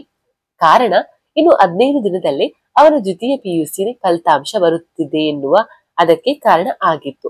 ಅವನ ಬರುವಿಕೆಯಲ್ಲೇ ಇದ್ದ 2 ಜೀವಗಳು ತಮ್ಮ ಮನಸ್ಸನ್ನ ಗಟ್ಟಿ ಮಾಡಿಕೊಂಡು ಸಿದ್ಧರಾದವು. ಆ ಹೆಂಗಸು ಹೋಗಿ ಅವಿತು ಕುಳಿತಳು. ಅಲ್ಲೇ ಅವರ ಸಂಭಾಷಣೆ ಕೇಳುವಷ್ಟು ಅಂತರದಲ್ಲಿ. ಅಂದು ಅವರಿಬ್ಬರ ಪ್ರಶ್ನೆ ಹಾಗೂ ಕುತೂಹಲಕ್ಕೆ ಉತ್ತರ ಸಿಗುವ ಹಾಗೂ ಅಕ್ಷಯ್ನ ಎಲ್ಲಾ ಭಾವುಕತೆಗೆ, ಅಂತರಂಗದ ಮಂಥನಕ್ಕೆ ವೇದಿಕೆ ಸಜ್ಜಾಗಿತ್ತು. ಅಕ್ಷಯ್ ಬಂದೊಡನೆ ಧ್ರುಣಿಗೆ, ಇನ್ನೊಂದು ಸ್ವಲ್ಪ ದಿನ ನನ್ನ ಎಕ್ಸಾಮ್ ಫಲಿತಾಂಶ ಬರುತ್ತೆ. ಆಮೇಲೆ ಈ ಹೋಟೆಲ್ ಕೆಲಸ ಬಿಟ್ಟು ಬೇರೆ ಯಾವ್ದಾದ್ರೂ ಚೆನ್ನಾಗಿರೋ ಕೆಲಸ ನೋಡ್ತೀನಿ ಅಂದ. ಆದ್ರೆ ಧ್ರುಣಿಯ ಗಮನ, ಯೋಚನೆ ಎಲ್ಲ ಬೇರೆ ಕಡೆ ಇತ್ತು. ಒಲ್ಲದ ಮನಸ್ಸಲ್ಲೇ ತುಟಿ ಅರಳಿಸಿದ. ಆದ್ರೆ ಈಗ ಅಕ್ಷಯ್ ಹತ್ತಿರ ಪ್ರಶ್ನೆಗಳನ್ನ ಹೇಗೆ ಮುಂದೂಡಲಿ, ಹೇಗೆ ಮಾತು ಶುರು ಮಾಡಲಿ ಎಂದು ಒಳಗೊಳಗೆ ಯೋಚಿಸುತ್ತಿದ್ದ. ಅಕ್ಷಯ್ ಬಟ್ಟೆ ಬದಲಾಯಿಸಿ ತಂದಿದ್ದ ಊಟದ ಪೊಟ್ಟಣಗಳನ್ನ ಕೊಟ್ಟ. ಧ್ರುಣಿ ಮನಸ್ಸು ಹಪಹಪಿಸುತ್ತಿತ್ತು ಎಲ್ಲಾ ಕೇಳಲು. ಆದ್ರೆ ನಾಲಿಗೆ ಹಿಂದೆ ಸರಿಯುತ್ತಿತ್ತು. ಮಾತನಾಡಲು ಚಿಂತೆಯಲ್ಲೇ ಅಕ್ಷಯ್ ಜೊತೆ ಊಟ ಮುಗಿಸಿದ ಧ್ರುಣಿ ಆಚೆ ಬಂದು ಕೈ ತೊಳೆದು ಒಳಗೆ ಹೋದರು. ಸೀಮೆಎಣ್ಣೆ ದೀಪ ಮೆಲ್ಲಗೆ ಉರಿಯುತ್ತಿತ್ತು. ಇಬ್ಬರು ಹಾಗೆ ಕೆಳಗೆ ಕೂತರು. ಧ್ರುಣಿ, ಏನಾದ್ರೂ ಆಗಲಿ ಕೇಳಿಯೇ ಬಿಡೋಣ ಎಂದು ನಿರ್ಧರಿಸಿ ಮಾತನಾಡಲು ಬಾಯಿ ತೆಗೆಯಲು ಹೊರಟ. ಅಷ್ಟರಲ್ಲೇ ಅಕ್ಷಯ್, ಅಜ್ಜಯ್ ಎಷ್ಟೊಂದು ಕಷ್ಟಪಟ್ಟು ನನ್ನ ಬೆಳೆಸಿದರು. ತನ್ನೆಲ್ಲ ಜೀವನವನ್ನ ನನಗಾಗಿ ಸವಿಸಿದರು.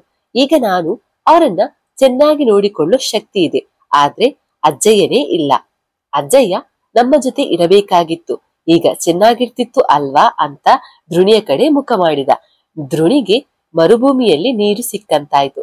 ತನ್ನ ಮಾತುಗಳನ್ನ ಅಕ್ಷಯ್ ಮುಂದೆ ಪ್ರಶ್ನೆಗಳ ರೂಪದಲ್ಲಿ ಇಡಲು ಒಳ್ಳೆಯ ಸಂದರ್ಭ ಸಿಕ್ಕಿತ್ತು. ಅಕ್ಷಯ್, ಅಜ್ಜಯ್ಯನರ ಪಾತ್ರ ನಮ್ಮಿಬ್ಬರ ಬದುಕಲ್ಲಿ ತುಂಬಾ ಮುಖ್ಯ. ಅಜ್ಜಯ್ಯ ತಂದೆ ತಾಯಿಯಾಗಿ ನಮ್ಮನ್ನ ಬೆಳೆಸಿದರು. ಬಹುಶಃ ಅಷ್ಟು ಕಷ್ಟದಲ್ಲಿ ನಮ್ಮ ತಾಯಂದಿರೇ ಹೀಗೆ ನೋಡಿಕೊಳ್ಳುತ್ತಿದ್ದಾರೋ ಇಲ್ಲವೋ ಎಂದು ಅಕ್ಷಯ್ ಮುಖ ನೋಡಿದ. ಅವನ ಮುಖದಲ್ಲಿ ಕೋಪ ಉರಿಯುತ್ತಿತ್ತು. ಅದನ್ನು ಕಂಡು ಸ್ವಲ್ಪ ಹಿಂಜರಿದ ಧ್ರುಣಿ 2 ನಿಮಿಷ ಬಿಟ್ಟು ಮಾತು ಮುಂದುವರಿಸಿದ. ನಾನಂತೂ ಇಲ್ಲೇ ಹುಟ್ಟಿ ಬೆಳೆದದ್ದು. ನನ್ನ ತಾಯಿ ನನಗೆ 5 ವರ್ಷ ಇದ್ದಾಗ ಅಜ್ಜಯ್ಯನಿಗೆ ನನ್ನ ಜವಾಬ್ದಾರಿಯ ವಹಿಸಿ ಕಣ್ಣು ಮುಚ್ಚಿದಳು. ಅವಳ ಅನಾರೋಗ್ಯ ಅವಳನ್ನ ನುಂಗಿ ನೀರು ಕುಡಿದಿತ್ತು. ಆಮೇಲಿಂದ ಅಮ್ಮನ ನೆನಪು ಬಾರದ ಹಾಗೆ ನನ್ನ ಅಜ್ಜಯ್ಯ ಸಾಕಿದರು. ಆದರೂ ಅವಳ ನೆನಪು ಮುಖ ಇಂದು ನನ್ನ ಕಾಡುತ್ತಿವೆ ಅಂತ ಕಣ್ಣಲ್ಲಿ ಹನಿ ಹಾಕಿದ. ಅದರೊಳಿದ ಅಕ್ಷಯ್ ಕಣ್ಣು ಕಟ್ಟಿತ್ತು. ಇದನ್ನು ಗಮನಿಸಿದ ಧ್ರುಣಿ ಕಣ್ಣೊರೆಸಿಕೊಂಡು, ಅಕ್ಷಯ್, ನಿನಗೆ ಕೆಲವು ಮಾತುಗಳನ್ನ ಕೇವಲ ಕುತೂಹಲಕ್ಕೆ ಕೇಳುತ್ತೇನೆ. ಕೋಪ ಮಾಡಿಕೊಳ್ಳದೆ ಉತ್ತರ ಕೊಡು ಎಂದ. ಧ್ರುಣಿಯ ಕಡೆ ನೋಡಿದ ಅಕ್ಷಯ್ ನೋಟದಲ್ಲಿ ಸಮ್ಮತಿಸಿ, ಏನು ಹೇಳು ಎಂದು ಕೇಳಿದ. ನೀನು ಮಗುವಾಗಿ ಇಲ್ಲಿಗೆ ಬಂದಾಗಿನಿಂದ ನಿನ್ನ ಜೀವನದ ಪ್ರತಿ ಗಳಿಗೆಯೂ ನೋಡಿದ್ದೀನಿ. ನಿನ್ನನ್ನು ಎತ್ತಿ ಆಡಿಸಿದ್ದೀನಿ. ನಿನ್ನನ್ನು ನನ್ನ ಪುಟ್ಟ ತಮ್ಮನಂತೆಯೇ ಅಪ್ಪಿಕೊಂಡಿದ್ದೇನೆ. ನೀನು ಮಗುವಾದಾಗ ಹಸಿವಿಗೆ ಅಳುತ್ತಿದ್ದೆ. ಆದ್ರೆ ಅಮ್ಮನಿಗಾಗಿ ಒಂದು ಸಲವೂ ಅತ್ತಿದ್ದಿರಲಿಲ್ಲ. ಅಮ್ಮ ಎಂಬ ಪದವು ನಿನ್ನ ಬಾಯಲ್ಲಿ ಕೇಳಿಲ್ಲ. ಇಲ್ಲಿ ಹೋಗಲಿ ಶಾಲೆಗೆ ಹೋಗುತ್ತಿದ್ದೆ. ಅಲ್ಲಿ ಅಕ್ಕಪಕ್ಕದ ಮಕ್ಕಳು ಅಮ್ಮ ಎನ್ನುವಾಗಲೂ ನಿನಗೆ ಅವಳ ನೆನಪಾಗಲಿಲ್ಲವೇ? ಅವಳ ಬಗ್ಗೆ ತಿಳಿದುಬೇಕೆನ್ನಿಸಲಿಲ್ಲವೇ ಎಂದು ಅಕ್ಷಯ್ನ ಕೇಳಿದ ಧ್ರುಣಿ. ಅವನ ಕಣ್ಣಿನಲ್ಲಿ ಕಣ್ಣಿಟ್ಟು ಉತ್ತರ ಕೇಳಿದ. ಆದ್ರೆ ಅಕ್ಷಯ್ನ ಕಣ್ಣ ಕಡಲಿನಲ್ಲಿ ಬೋರ್ಗೊರೆಯುತ್ತಿದ್ದ ಅಲೆಗಳಿಗೆ ಈಜಲಾರದೆ ತಲೆ ಬಗ್ಗಿಸಿದ ಧ್ರುಣಿ. ಸ್ವಲ್ಪ ಕಾಲ ಮೌನದಲ್ಲೇ ಇದ್ದ ಅಕ್ಷಯ್ ಧ್ರುಣಿಯನ್ನ ನೋಡಿದ. ಅವನು ತಲೆ ಬಗ್ಗಿಸಿ ಕೂತಿದ್ದ. ಧ್ರುಣಿಯ ಆ ಸ್ಥಿತಿಯನ್ನು, ಮನಸ್ಸನ್ನು ಅರಿತುಕೊಂಡ ಅಕ್ಷಯ್, ಹೌದು, ನಿನ್ನೆಲ್ಲ ಮಾತು ನಿಜ. ನಿನ್ನೆಲ್ಲ ಪ್ರಶ್ನೆಗಳು ನನ್ನನ್ನು ಇಂದು ಒಂದು ವಿಚಾರಧಾರೆಯಿಂದ ಮುಕ್ತಗೊಳಿಸಬಹುದೇನೋ ಎನಿಸುತ್ತಿದೆ ಎಂದ. ಒಡನೆ ಅಲ್ಲೇ ಅವಿತಿದ್ದ ಆ ತಾಯಿಯ ಕಿವಿಗಳು, ಕಣ್ಣು ಎಲ್ಲಾ ನೆಟ್ಟಗಾದವು. ಇತ್ತ ಧ್ರುಣಿ ಆಶ್ಚರ್ಯದಿಂದಲೇ ತಲೆ ಎತ್ತಿ ಅಕ್ಷಯ್ ಅತ್ತ ನೋಡಿದ. ಅವನ ಕಣ್ಣುಗಳು ತುಂಬಿ ಹರಿಯುತ್ತಿದ್ದವು. ಬಾಯಿ ಮಾತನಾಡಲು ತಡವರಿಸುತ್ತಿತ್ತು. ಧ್ರುಣಿ ಏನೂ ಮಾತನಾಡದೆ ಅಕ್ಷಯ್ನ ಮುಂದಿನ ಮಾತುಗಳಿಗಾಗಿ ಎದುರು ನೋಡುತ್ತಿದ್ದ. ನನ್ನ ಜನ್ಮ ಯಾವ ಸ್ಥಿತಿಯಲ್ಲಿ ಆಗಿದೆ ಅಂತಾನೆ ನನಗೆ ಗೊತ್ತಿಲ್ಲ. ನನ್ನ ಎತ್ತವಳ ಅರೆಗಳಿಗೆಯ ಆಸರೆ ದೊರೆತಿದೆಯೋ ಇಲ್ಲವೋ ಅದೂ ಗೊತ್ತಿಲ್ಲ. ಇನ್ನ ಆ ಜನ್ಮಕ್ಕೆ ಕಾರಣದ ಮತ್ತೊಂದು ಜೀವ ಯಾವುದೋ ಅದೂ ಗೊತ್ತಿಲ್ಲ. ಕೇವಲ ಸುಖಕ್ಕಾಗಿ ಒಂದಾಗಿ ಕೊನೆಗೆ ನನ್ನನ್ನು ನನ್ನ ತಾಯಿಯನ್ನು ಬಿಟ್ಟು ಹೋದನೋ ಇಲ್ಲ ಎತ್ತವಳೇ ಹೋದಳು ಏನೂ ತಿಳಿದಿಲ್ಲ.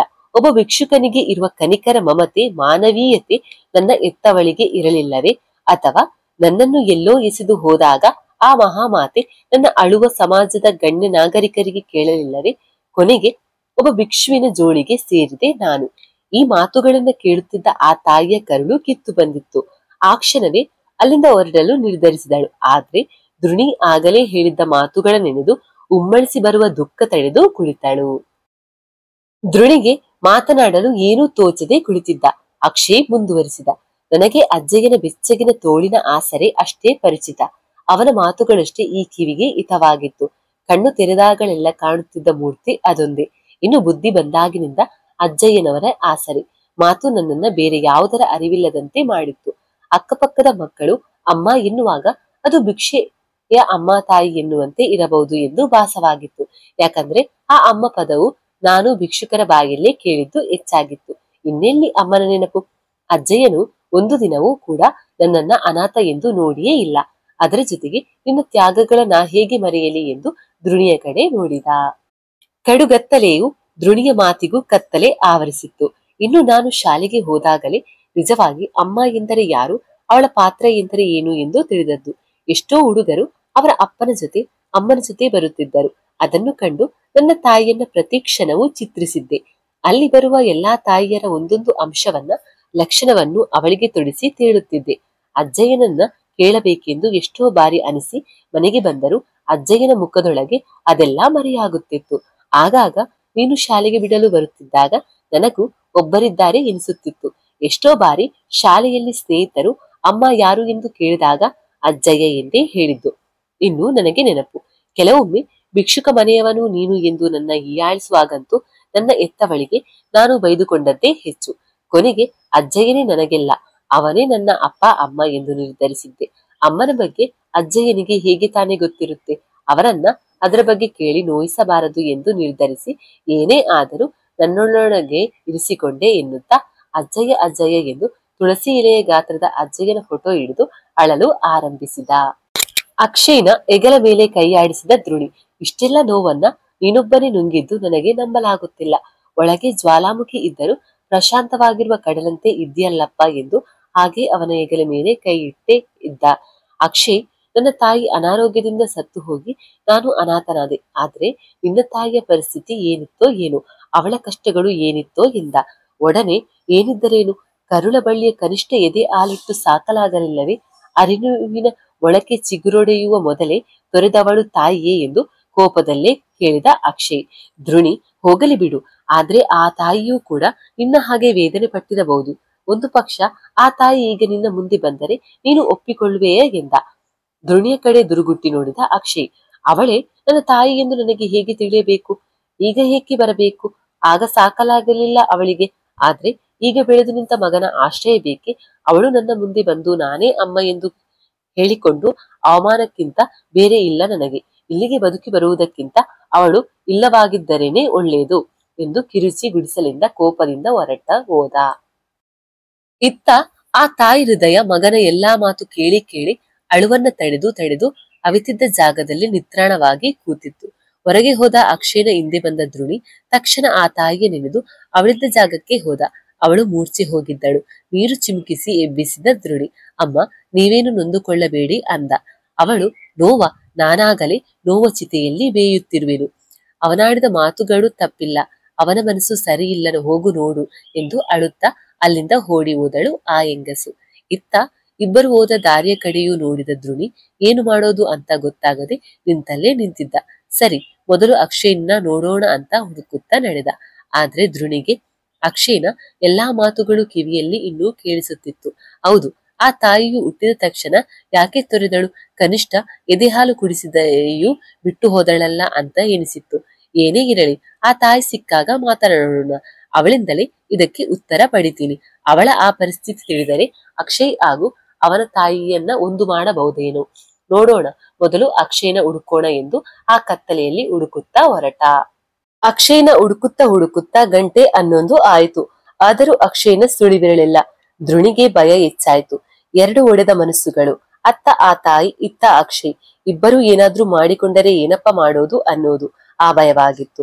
ಆದ್ರೂ ಅಡಿಬೆಳೆಸಿದ ಅಕ್ಷಯ್ ಮೇಲೆ ಹೆಚ್ಚಿನ ಒಲವು. ಹುಡುಕಿ ಹುಡುಕಿ ಎಲ್ಲೂ ಸಿಗದೆ ಕಣ್ಣಲ್ಲಿ ಕಂಬನಿ ತುಂಬಿ ಅವನನ್ನ ಚೆನ್ನಾಗಿ ನೋಡಿಕೊಳ್ತೀನಿ ಅಂತ ಅಜ್ಜಯ್ಯನಿಗೆ ಮಾತು ಕೊಟ್ಟಿದ್ದೀನಿ. ಆ ಮಾತು ಸುಳ್ಳಾದರೆ ಅಜ್ಜಯ್ಯನ ಆತ್ಮಕ್ಕೆ ಶಾಂತಿ ಸಿಗುತ್ತಾ ಅಂದುಕೊಳ್ಳುತ್ತಲೇ ತಟ್ಟನೆ ನೆನಪಾಯ್ತು. ಅಜ್ಜಯ್ಯನ ಸುಟ್ಟ ಜಾಗಕ್ಕೆ ಹೋಗಿರಬಹುದಾ? ಹೌದು, ಅವನು ದೇವಸ್ಥಾನಕ್ಕೆ ಹೋಗಲ್ಲ. ಅವನ ದೇವರು ಅಜ್ಜಯ್ಯ ಅಲ್ಲೇ ಇರುತ್ತಾನೆ ಎಂದು ಕಾಲಿಗೆ ಚಕ್ರ ಕಟ್ಟಿಕೊಂಡು ನಡೆದವರಂತೆ ಹೆಜ್ಜೆಗಳನ್ನಿಟ್ಟು ಆ ಸ್ಥಳಕ್ಕೆ ನಡೆದ. ಧ್ರುಣಿಯ ನಂಬಿಕೆ ಸುಳ್ಳಾಗಲಿಲ್ಲ. ಅಕ್ಷಯ್ ಅಜ್ಜಯ್ಯನನ್ನ ಸುಟ್ಟ ಜಾಗದಲ್ಲೇ ನನ್ನ ಹೆತ್ತೋಳು ಯಾರು ಅಂತಾನೂ ನಾನು ಕೇಳಲಿಲ್ಲ. ನೀನೇ ಎಲ್ಲ ಅಂತ ನಂಬಿದ್ದೆ. ಆದ್ರೆ ನೀನು ಮಾತ್ರ ಹೇಳದೆ ನನ್ನ ಬಿಟ್ಟು ಹೋದೆ ಎಂದು ದುಃಖಿಸಿ ದುಃಖಿಸಿ ಅಳುತ್ತಿದ್ದ. ಅಕ್ಷಯ್ನ ಕಂಡ ಧ್ರುಣಿಗೆ ಹೋದ ಜೀವ ಬಂದಂತಾಗಿತ್ತು. ಕೊಂಚ ಸಮಾಧಾನ ಮಾಡಿಕೊಂಡು ಅಕ್ಷಯ್ ಬಳಿ ಹೋಗಿ ಅವನಿಗೆ ಸಮಾಧಾನ ಮಾಡಿ ಕಣ್ಣೊರೆಸಿ, ಎಲ್ಲಾ ನಮ್ಮ ಕೈ ಮೀರಿ ನಡೆದು ಹೋಗಿದೆ. ಇನ್ನು ಮುಂದೆ ನಡೆಯೋದನ್ನ ಮಾತ್ರ ನಾವು ನೋಡಬೇಕು. ಆದ್ರೆ ಬದಲಾಯಿಸಬಹುದು, ಬಾ ಹೋಗೋಣ ಎಂದು ಕೈ ಹಿಡಿದು ನಡೆಯುತ್ತಾನೆ. ಅಕ್ಷಯ್ನ ಪ್ರತಿ ಹೆಜ್ಜೆಯು ಅವನ ಮನಸ್ಸಿನ ಭಾವಗಳ ನೋವುಗಳ ಧ್ರುಣಿಗೆ ಒತ್ತಿ ಒತ್ತಿ ಹೇಳುತ್ತಿತ್ತು. ಧ್ರುಣಿಗೆ ಅರ್ಥವಾಯಿತು. ಏನು ಮಾತನಾಡದೆ ಗುಡಿಸಲಿಗೆ ಅಕ್ಷಯ್ನ ಕೈ ಹಿಡಿದೇ ಬಂದ. ಸರಿ ಮಲಗು, ಯಾವುದರ ಬಗ್ಗೆಯೂ ತಲೆ ಕೆಡಿಸ್ಕೋಬೇಡ ಎಂದು ಅಲ್ಲೇ ಇದ್ದ ಹೊದಿಕೆಯನ್ನ ಒದ್ದಿಸಿ ಆಚೆ ಬಂದು ಕುಳಿತ. ಅತ್ತ ಅಕ್ಷಯ್ ಅತ್ತು ಅತ್ತು ಮಲಗಿದ. ಆಚೆ ಬಂದು ಕುಳಿತ ಧ್ರುಣಿ ನಿಟ್ಟುಸಿರು ಬಿಡುತ್ತಿದ್ದ. ಅಷ್ಟರಲ್ಲೇ ಆ ತಾಯಿಯ ಬಗ್ಗೆ ಯೋಚನೆ ಬಂದಿತು. ಅಕ್ಷಯ್ನ ಮಾತುಗಳಿಂದಾಗಿ ಅವಳಿಗಾಗಿರಬಹುದಾದ ಘಾಸಿ ಅವಳು ಮೂರ್ಛೆ ಹೋದಾಗಲೇ ಇವನಿಗೆ ಅರಿವಿಗೆ ಬಂದಿತ್ತು. ಇನ್ನು ಆ ತಾಯಿ ಆ ನೋವಿನಲ್ಲಿ ಏನಾದ್ರೂ ಮಾಡಿಕೊಂಡರೆ ಎಂಬ ಭಯವೂ ಬೆನ್ನತ್ತಿತ್ತು. ದೇವರೇ, ದಯವಿಟ್ಟು ಆ ತಾಯಿಗೆ ಯಾವುದೇ ತರಹ ಕೆಟ್ಟ ಆಲೋಚನೆ ಬರದ ಹಾಗೆ ನೋಡ್ಕೊ ಅಂದ. ತಕ್ಷಣ ಒಂದು ಶೋಕದ ಮುಗುಳ್ನಗೆ ನಕ್ಕು, ನೀನಿದ್ದರೆ ನಾವೆಲ್ಲ ಹೀಗಿರಬೇಕಿತ್ತ? ಅಕ್ಷಯ್ ಹಾಗೂ ಅವನ ತಾಯಿಗೆ ಇಂತಹ ಪರಿಸ್ಥಿತಿ ಬರುತ್ತಿತ್ತ? ಅಜ್ಜಯ್ಯ, ನೀನೇ ನೋಡ್ಕೊಪ್ಪ ಅಂತ ಅಜ್ಜಯ್ಯನ ಮೇಲೆ ಭಾರ ಹಾಕಿ ಒಳಗೆ ಬಂದು ಮಲಗಿದ. ಬೆಳಗಾಯಿತು. ಅಕ್ಷಯ್ ಎದ್ದು ರೆಡಿಯಾಗಿ ಏನೂ ಆಗೇ ಇಲ್ಲವೆಂಬಂತೆ ಕೆಲಸಕ್ಕೆ ಹೊರಟ. ಅವನ ಈ ವರ್ತನೆ ಕಂಡ ಧ್ರುಣಿಗೆ ಅಚ್ಚರಿ ಆಯಿತು. ಆದ್ರೆ ಮತ್ತೊಂದು ಕಡೆ ಮೊದಲಿನಂತೆ ಆದನಲ್ಲ ಎಂದು ಸಮಾಧಾನ ಮಾಡಿಕೊಂಡು ಇವನು ಎದ್ದು ಹೊರಗೆ ಬಂದ. ಈ ನಡುವೆ ಅಕ್ಷಯ್ ಮಾತು ತುಂಬಾ ಕಡಿಮೆ ಮಾಡಿದ್ದ. ಧ್ರುಣಿಯ ಬಳಿಯೂ ಹೆಚ್ಚು ಮಾತನಾಡುತ್ತಿರಲಿಲ್ಲ. ಆದ್ರೆ ಧ್ರುಣಿಗೆ ಅಕ್ಷಯ್ನ ಮನಸ್ಸನ್ನ ಈಗಿನಿಂದಲೇ ಸಿದ್ಧಪಡಿಸಬೇಕು ಎಂಬ ಆಲೋಚನೆ ಮೂಡಿತ್ತು. ಸಮಯ ಸಹನೆ ತೋರದೆ ನಡೆಯುತ್ತಿತ್ತು. ಸಮಯ ಸಿಕ್ಕಾಗಲೆಲ್ಲ ಧ್ರುಣಿ ಅಕ್ಷಯ್ಗೆ ಪರೋಕ್ಷವಾಗಿ ಕೆಲವು ಪ್ರಶ್ನೆಗಳನ್ನ ಕೇಳುತ್ತಿದ್ದ. ಆದ್ರೆ ಅಕ್ಷಯ್ನ ಉತ್ತರ ಒಂದು ಮೌನ ಅಥವಾ ಅವಳು ಬದುಕಿಲ್ಲವಾದರೇನೆ ಒಳ್ಳೆಯದು ಎಂದು ಹೇಳಿ, ಇನ್ನೊಂದು ಬಾರಿ ಈ ವಿಷಯ ಎತ್ತಬಾರದೆಂದು ಕಟುವಾಗಿಯೇ ಹೇಳಿದ. ಆಗಿನಿಂದ ಧ್ರುಣಿಯು ಸುಮ್ಮನಾಗಿದ್ದ. 2 ವಾರ ಕಳೆಯುತ್ತಾ ಬಂದಿತ್ತು. ಆದ್ರೆ ಆ ತಾಯಿಯ ಯಾವ ಸುಳಿವೂ ಇಲ್ಲ. ಕೊನೆ ಪಕ್ಷ ಆಗಾಗ ಇಡುತ್ತಿದ್ದ ಹಣವೂ ಇಲ್ಲ. ಧ್ರುಣಿಗೆ ಕೊಂಚ ಭಯವಾಯಿತು. ಆದ್ರೆ ಅವನು ಏನು ಮಾಡುವ ಪರಿಸ್ಥಿತಿಯಲ್ಲಿ ಇರಲಿಲ್ಲ. ಸಂಜೆಯಲ್ಲಿ ಸೂರ್ಯ ಇಳಿದು ಉಷೆಯು ಅವನೊಡನೆ ಕಳೆದು ಹೋಗಿ ഇരുಳು ಮೆಲ್ಲನೆ ಆವರಿಸಿತ್ತು. ಧ್ರುಣಿ ಅಲ್ಲೇ ಬಾಗಿಲ ಬಳಿಯಲ್ಲಿ ಕೂತಿದ್ದ. ಅತ್ತ ಅಕ್ಷಯ್ ಹೆಚ್ಚು ಖುಷಿಯಿಂದ ಗುಡಿಸಲಿಂದ ಕಡೆ ಒಂದು ಕವರ್ ಹಿಡಿದು ಬರುತ್ತಿದ್ದ. ಧ್ರುಣಿಗೆ ಅವನ ಆ ನಗುಮಗುವ ಕಂಡು ಖುಷಿಯಾಯಿತು. ಅಕ್ಷಯ್ ಬಂದವನೇ ಧ್ರುಣಿಗೆ ಕವರ್ ಕೊಟ್ಟು, ನಾನು ಡಿಸ್ಟಿಂಕ್ಷನ್ ನಲ್ಲಿ ಪಾಸ್ ಆಗಿದ್ದೀನಿ ಅಂತ ಹೇಳಿ ಧ್ರುಣಿಯ ಕೈ ಹಿಡಿದು ನಿಂತ. ಧ್ರುಣಿಗೂ ಅದನ್ನು ಕೇಳಿ ಖುಷಿ ತಡೆಯಲಾಗಲಿಲ್ಲ. ಅವನನ್ನ ಅಪ್ಪಿಕೊಂಡ. ಆಮೇಲೆ ಆ ಕವರಲ್ಲಿದ್ದ ಸಿಹಿಯನ್ನ ಇಬ್ಬರು ತಿಂದು ಅಕ್ಕಪಕ್ಕದ ಹುಡುಗರಿಗೆ ಕೊಟ್ಟು ಒಳಗೆ ಹೋದರು. ಅಜ್ಜಯ್ಯನ ಆಸೆಗಳು ನೀನು ಈಡೇರಿಸುತ್ತಿದ್ದೀಯ. ಹೀಗೆ ಓದ್ಬಿಟ್ಟು ಒಂದೊಳ್ಳೆ ಕೆಲಸ ತಗೋಬಿಡು, ಅಷ್ಟೇ ಸಾಕು. ಆ ಜೀವಗಳಿಗೆ ನೆಮ್ಮದಿ ದೊರೆಯುತ್ತೆ ಎಂದು ಧ್ರುಣಿ. ಇಲ್ಲ, ಇನ್ನೂ ಓದಲ್ಲ, ನಾನು ಸಾಕು ಓದಿರೋದೆ, ಇದರ ಮೇಲೆ ಕೆಲಸ ಹುಡುಕ್ತೀನಿ ಅಂದ ಅಕ್ಷಯ್. ಇತ್ತ ವಿದ್ಯಾಭ್ಯಾಸದ ಗಂಧಗಾಳಿ ಇಲ್ಲದ ಧ್ರುಣಿ ಏನು ಮಾತನಾಡದೆ ಸುಮ್ಮನಾದ. ಇಬ್ಬರು ಊಟ ಮಾಡಿ ಮಲಗಿದರು. ಬೆಳಿಗ್ಗೆ ಎದ್ದ ಅಕ್ಷಯ್ ರೆಡಿಯಾಗಿ, ಇನ್ನೊಂದು ಸ್ವಲ್ಪ ದಿನ ಆಮೇಲೆ ಬೇರೆ ಕೆಲಸ ನೋಡ್ತೀನಿ, ಬೇಕಾದ್ರೆ ಬೇರೆ ಕಡೆನೆ ಮನೆ ಮಾಡೋಣ ಅಂತ ಹೇಳಿ ಕೆಲಸಕ್ಕೆ ಹೊರಟ.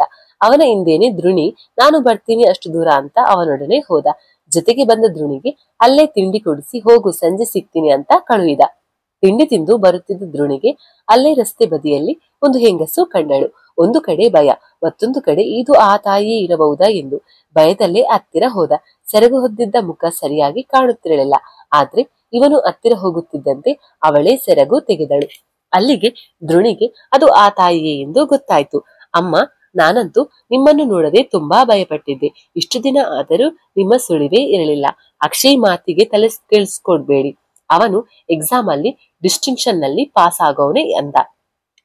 ಆ ತಾಯಿಗೆ ಎಲ್ಲಿಲ್ಲದ ಆನಂದ. ಒಳ್ಳೇದಾಗ್ಲಿ ಮಗ, ಹೀಗೆ ಚೆನ್ನಾಗಿ ಓದಲಿ ಎಂದು ಯಾವುದೇ ಸಂತೋಷನ ಮಾತಲ್ಲಿ ತೋರದೆ ಓದಿ ಒಳ್ಳೆ ಕೆಲಸ ತಗೊಳ್ಳಿ, ನನ್ನ ಬಗ್ಗೆ ಯೋಚನೆ ಬಿಡು, ಯಾವುದಕ್ಕೂ ಸಾಯದ ಜೀವ, ಇದನ್ನು ಸಹಿಸಿ ಬದುಕುತ್ತೆ, ಅವನು ಚೆನ್ನಾಗಿದ್ರೆ ಸಾಕು ಎಂದು ಹಣಿ ಹಾಕಿದಳು.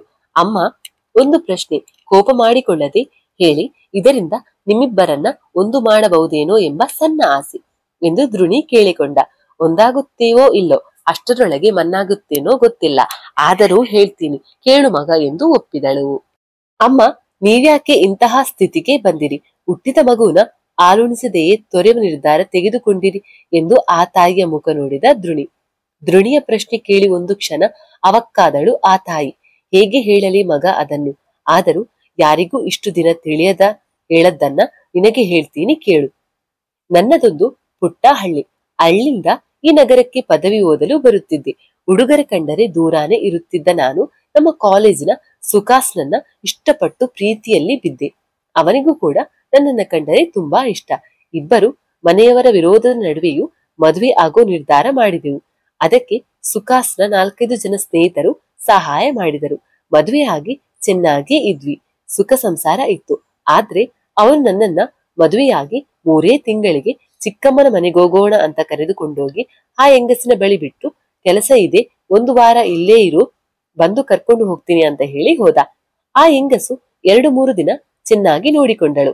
ಆದ್ರೆ 1 ವಾರ ಕಳೆದ ಮೇಲೆ ನನಗೆ ಗೊತ್ತಾಗಿದ್ದು, ಸುಖಾಸ್ ನನ್ನನ್ನ ಬಳಸಿಕೊಂಡು ಈಗ ಹಣಕ್ಕೆ ಮಾರಿ ಹೋಗಿದ್ದಾನೆಂದು. ಆ ಹೆಂಗಸು ಈ ವಿಚಾರ ಹೇಳಿ ನನ್ನ ರೂಮಿಗೆ ಯಾರ್ಯಾರನ್ನ ಕಳುಹಿಸುತ್ತಿದ್ದಳು. ಹಾಗೇ ಹೀಗೋ ಮಾನ ಉಳಿಸಿಕೊಂಡು ಇದ್ದೆ. ಆ ಸಮಯದಲ್ಲಿ ನನಗೆ ನಾನು ಗರ್ಭಿಣಿ ಎಂದು ಗೊತ್ತಾಯ್ತು. ಅವರಿಂದ ಈ ವಿಷಯವನ್ನ ಮುಚ್ಚಿಟ್ಟು ಅವರಿಗೆ ತಿಳಿಯದಂತೆ ತಪ್ಪಿಸಿಕೊಳ್ಳಲು ಯತ್ನಿಸಿದೆ. ಆದ್ರೆ ಅವರಿಗೆ ಸಿಕ್ಕಿ ಹಾಕಿಕೊಂಡು ಕತ್ತಲೆ ಕೋಣೆಯೊಳಗೆ ನರಳಿದೆ. ಕೊನೆಗೆ ನಾ ಮುಚ್ಚಿಟ್ಟ ವಿಷಯ ಅವರಿಗೆ ತಿಳಿದು ಮಗುವನ್ನ ತೆಗೆಸೋಕೆ ಸಿದ್ಧರಾದರು. ನನ್ನ ತಪ್ಪಿಗೆ ಇನ್ನೂ ಲೋಕಾನೆ ಕಾಣದ ಮಗುನ ಬಳಿ ಕೊಡಬೇಕೇ ಎಂದು ಯೋಚಿಸಿ, ನಾನು ನೀವು ಹೇಳಿದಂತೆ ಕೇಳ್ಕೊಂಡು ಇರ್ತೀನಿ, ಮಗು ತೆಗಿಸಬೇಡಿ ಎಂದು ಕಾಡಿಬೇಡಲು ಕೊನೆಗೆ ಕಲ್ಲು ಹೃದಯದ ಹೆಂಗಸು ಒಪ್ಪಿದಳು. ಆದ್ರೆ ಅದರ ಉದ್ದೇಶ ಬೇರೇನೆ ಇತ್ತು. ಹೀಗೆ ದಿನಗಳು ಉರುಳುತ್ತಿದ್ದವು.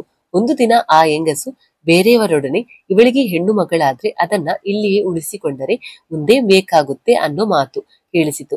ಆಗ ನಂಗೆ ಅವಳ ಉದ್ದೇಶದ ಪೂರ ಅರ್ಥ ಸಿಕ್ಕಿತ್ತು. ಅದಾಗಿ ಕೆಲವು ದಿನಗಳ ನಂತರ ಹೆರಿಗೆಯೂ ಆಗಿ ಹೋಯಿತು.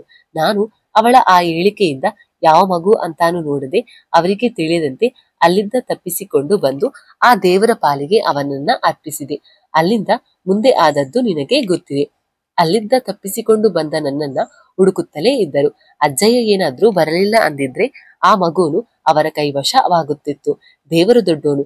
ಅಜ್ಜಯ್ಯ ಮಗುನ ಎತ್ತಿಕೊಂಡು ಹೊರಟ ಮೇಲೆ ಅವರ ಕೈಗೆ ನಾನು ಸಿಕ್ಕಿ ಹಾಕಿಕೊಂಡೆ. ಸದ್ಯ ಮಗುವಾದರೂ ಬದುಕಿತಲ್ಲ ಎಂದೆನಿಸಿತು. ಆದ್ರೆ ಅದಕ್ಕೆ ಒಬ್ಬ ಭಿಕ್ಷುವಿನ ಆಶ್ರಯ ಎಂದೆನಿಸಿತು. ಆದ್ರೆ ಆ ಸಮಯಕ್ಕೆ ಸುಮ್ಮನಾದೆ.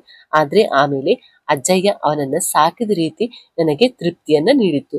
ಇದೇ ಕಣಪ್ಪ ನನ್ನ ಪೂರ್ವಕತೆ ಎಂದು ಅಳುತ್ತಾ ಅಲ್ಲಿಂದ ಓಡಿ ಹೋದಳು, ಒಂದು ಕ್ಷಣವೂ ನಿಲ್ಲದೆ. ಅವಳ ಕತೆ ಕೇಳಿ ಮರುಗಿದ ಧ್ರುಣಿ, ಈ ಗಂಡಸರು ಯಾಕೆ ಹೀಗೆ? ಆದರೂ ಒಬ್ಬ ಗಂಡಸು ಮೋಸ ಮಾಡಿ ಜೀವನ ಹಾಳು ಮಾಡಿದ. ಆದ್ರೆ ಇನ್ನೊಬ್ಬ ಯಾರೆಂದು ಗೊತ್ತಿಲ್ಲದಿದ್ದರೂ ಅವಳ ಕುಡಿಗೆ ನೆರಳಾದ. ವಿಚಿತ್ರ ಈ ಪ್ರಪಂಚ. ಇಲ್ಲದಿದ್ದರೆ ನಾವೆಲ್ಲ ಅನಾಥರಾಗಿ ಭಿಕ್ಷುಕರಾಗಿ ಇರುತ್ತಿದ್ದವು. ಹಾಗೆ ಅಕ್ಷಯಲ್ಲಿ ನಡೆದ ಜೀವನ ಬದಲಾವಣೆ ಆಗುತ್ತಿತ್ತು ಎಂದು ಯೋಚಿಸಿ, ಆದರೂ ಮಾಡದ ತಪ್ಪಿಗೆ ಯಾಕೆ ಶಿಕ್ಷೆ? ಇದನ್ನ ಅಕ್ಷಯ್ಗೆ ತಿಳಿ ಹೇಳಿ ಆ ತಾಯಿಗೆ ಈಗಲಾದ್ರೂ ನೆಮ್ಮದಿ ಕೊಡೋಣ ಅಂತ ಗುಡಿಸಲಿಗೆ ಹೊರಟ.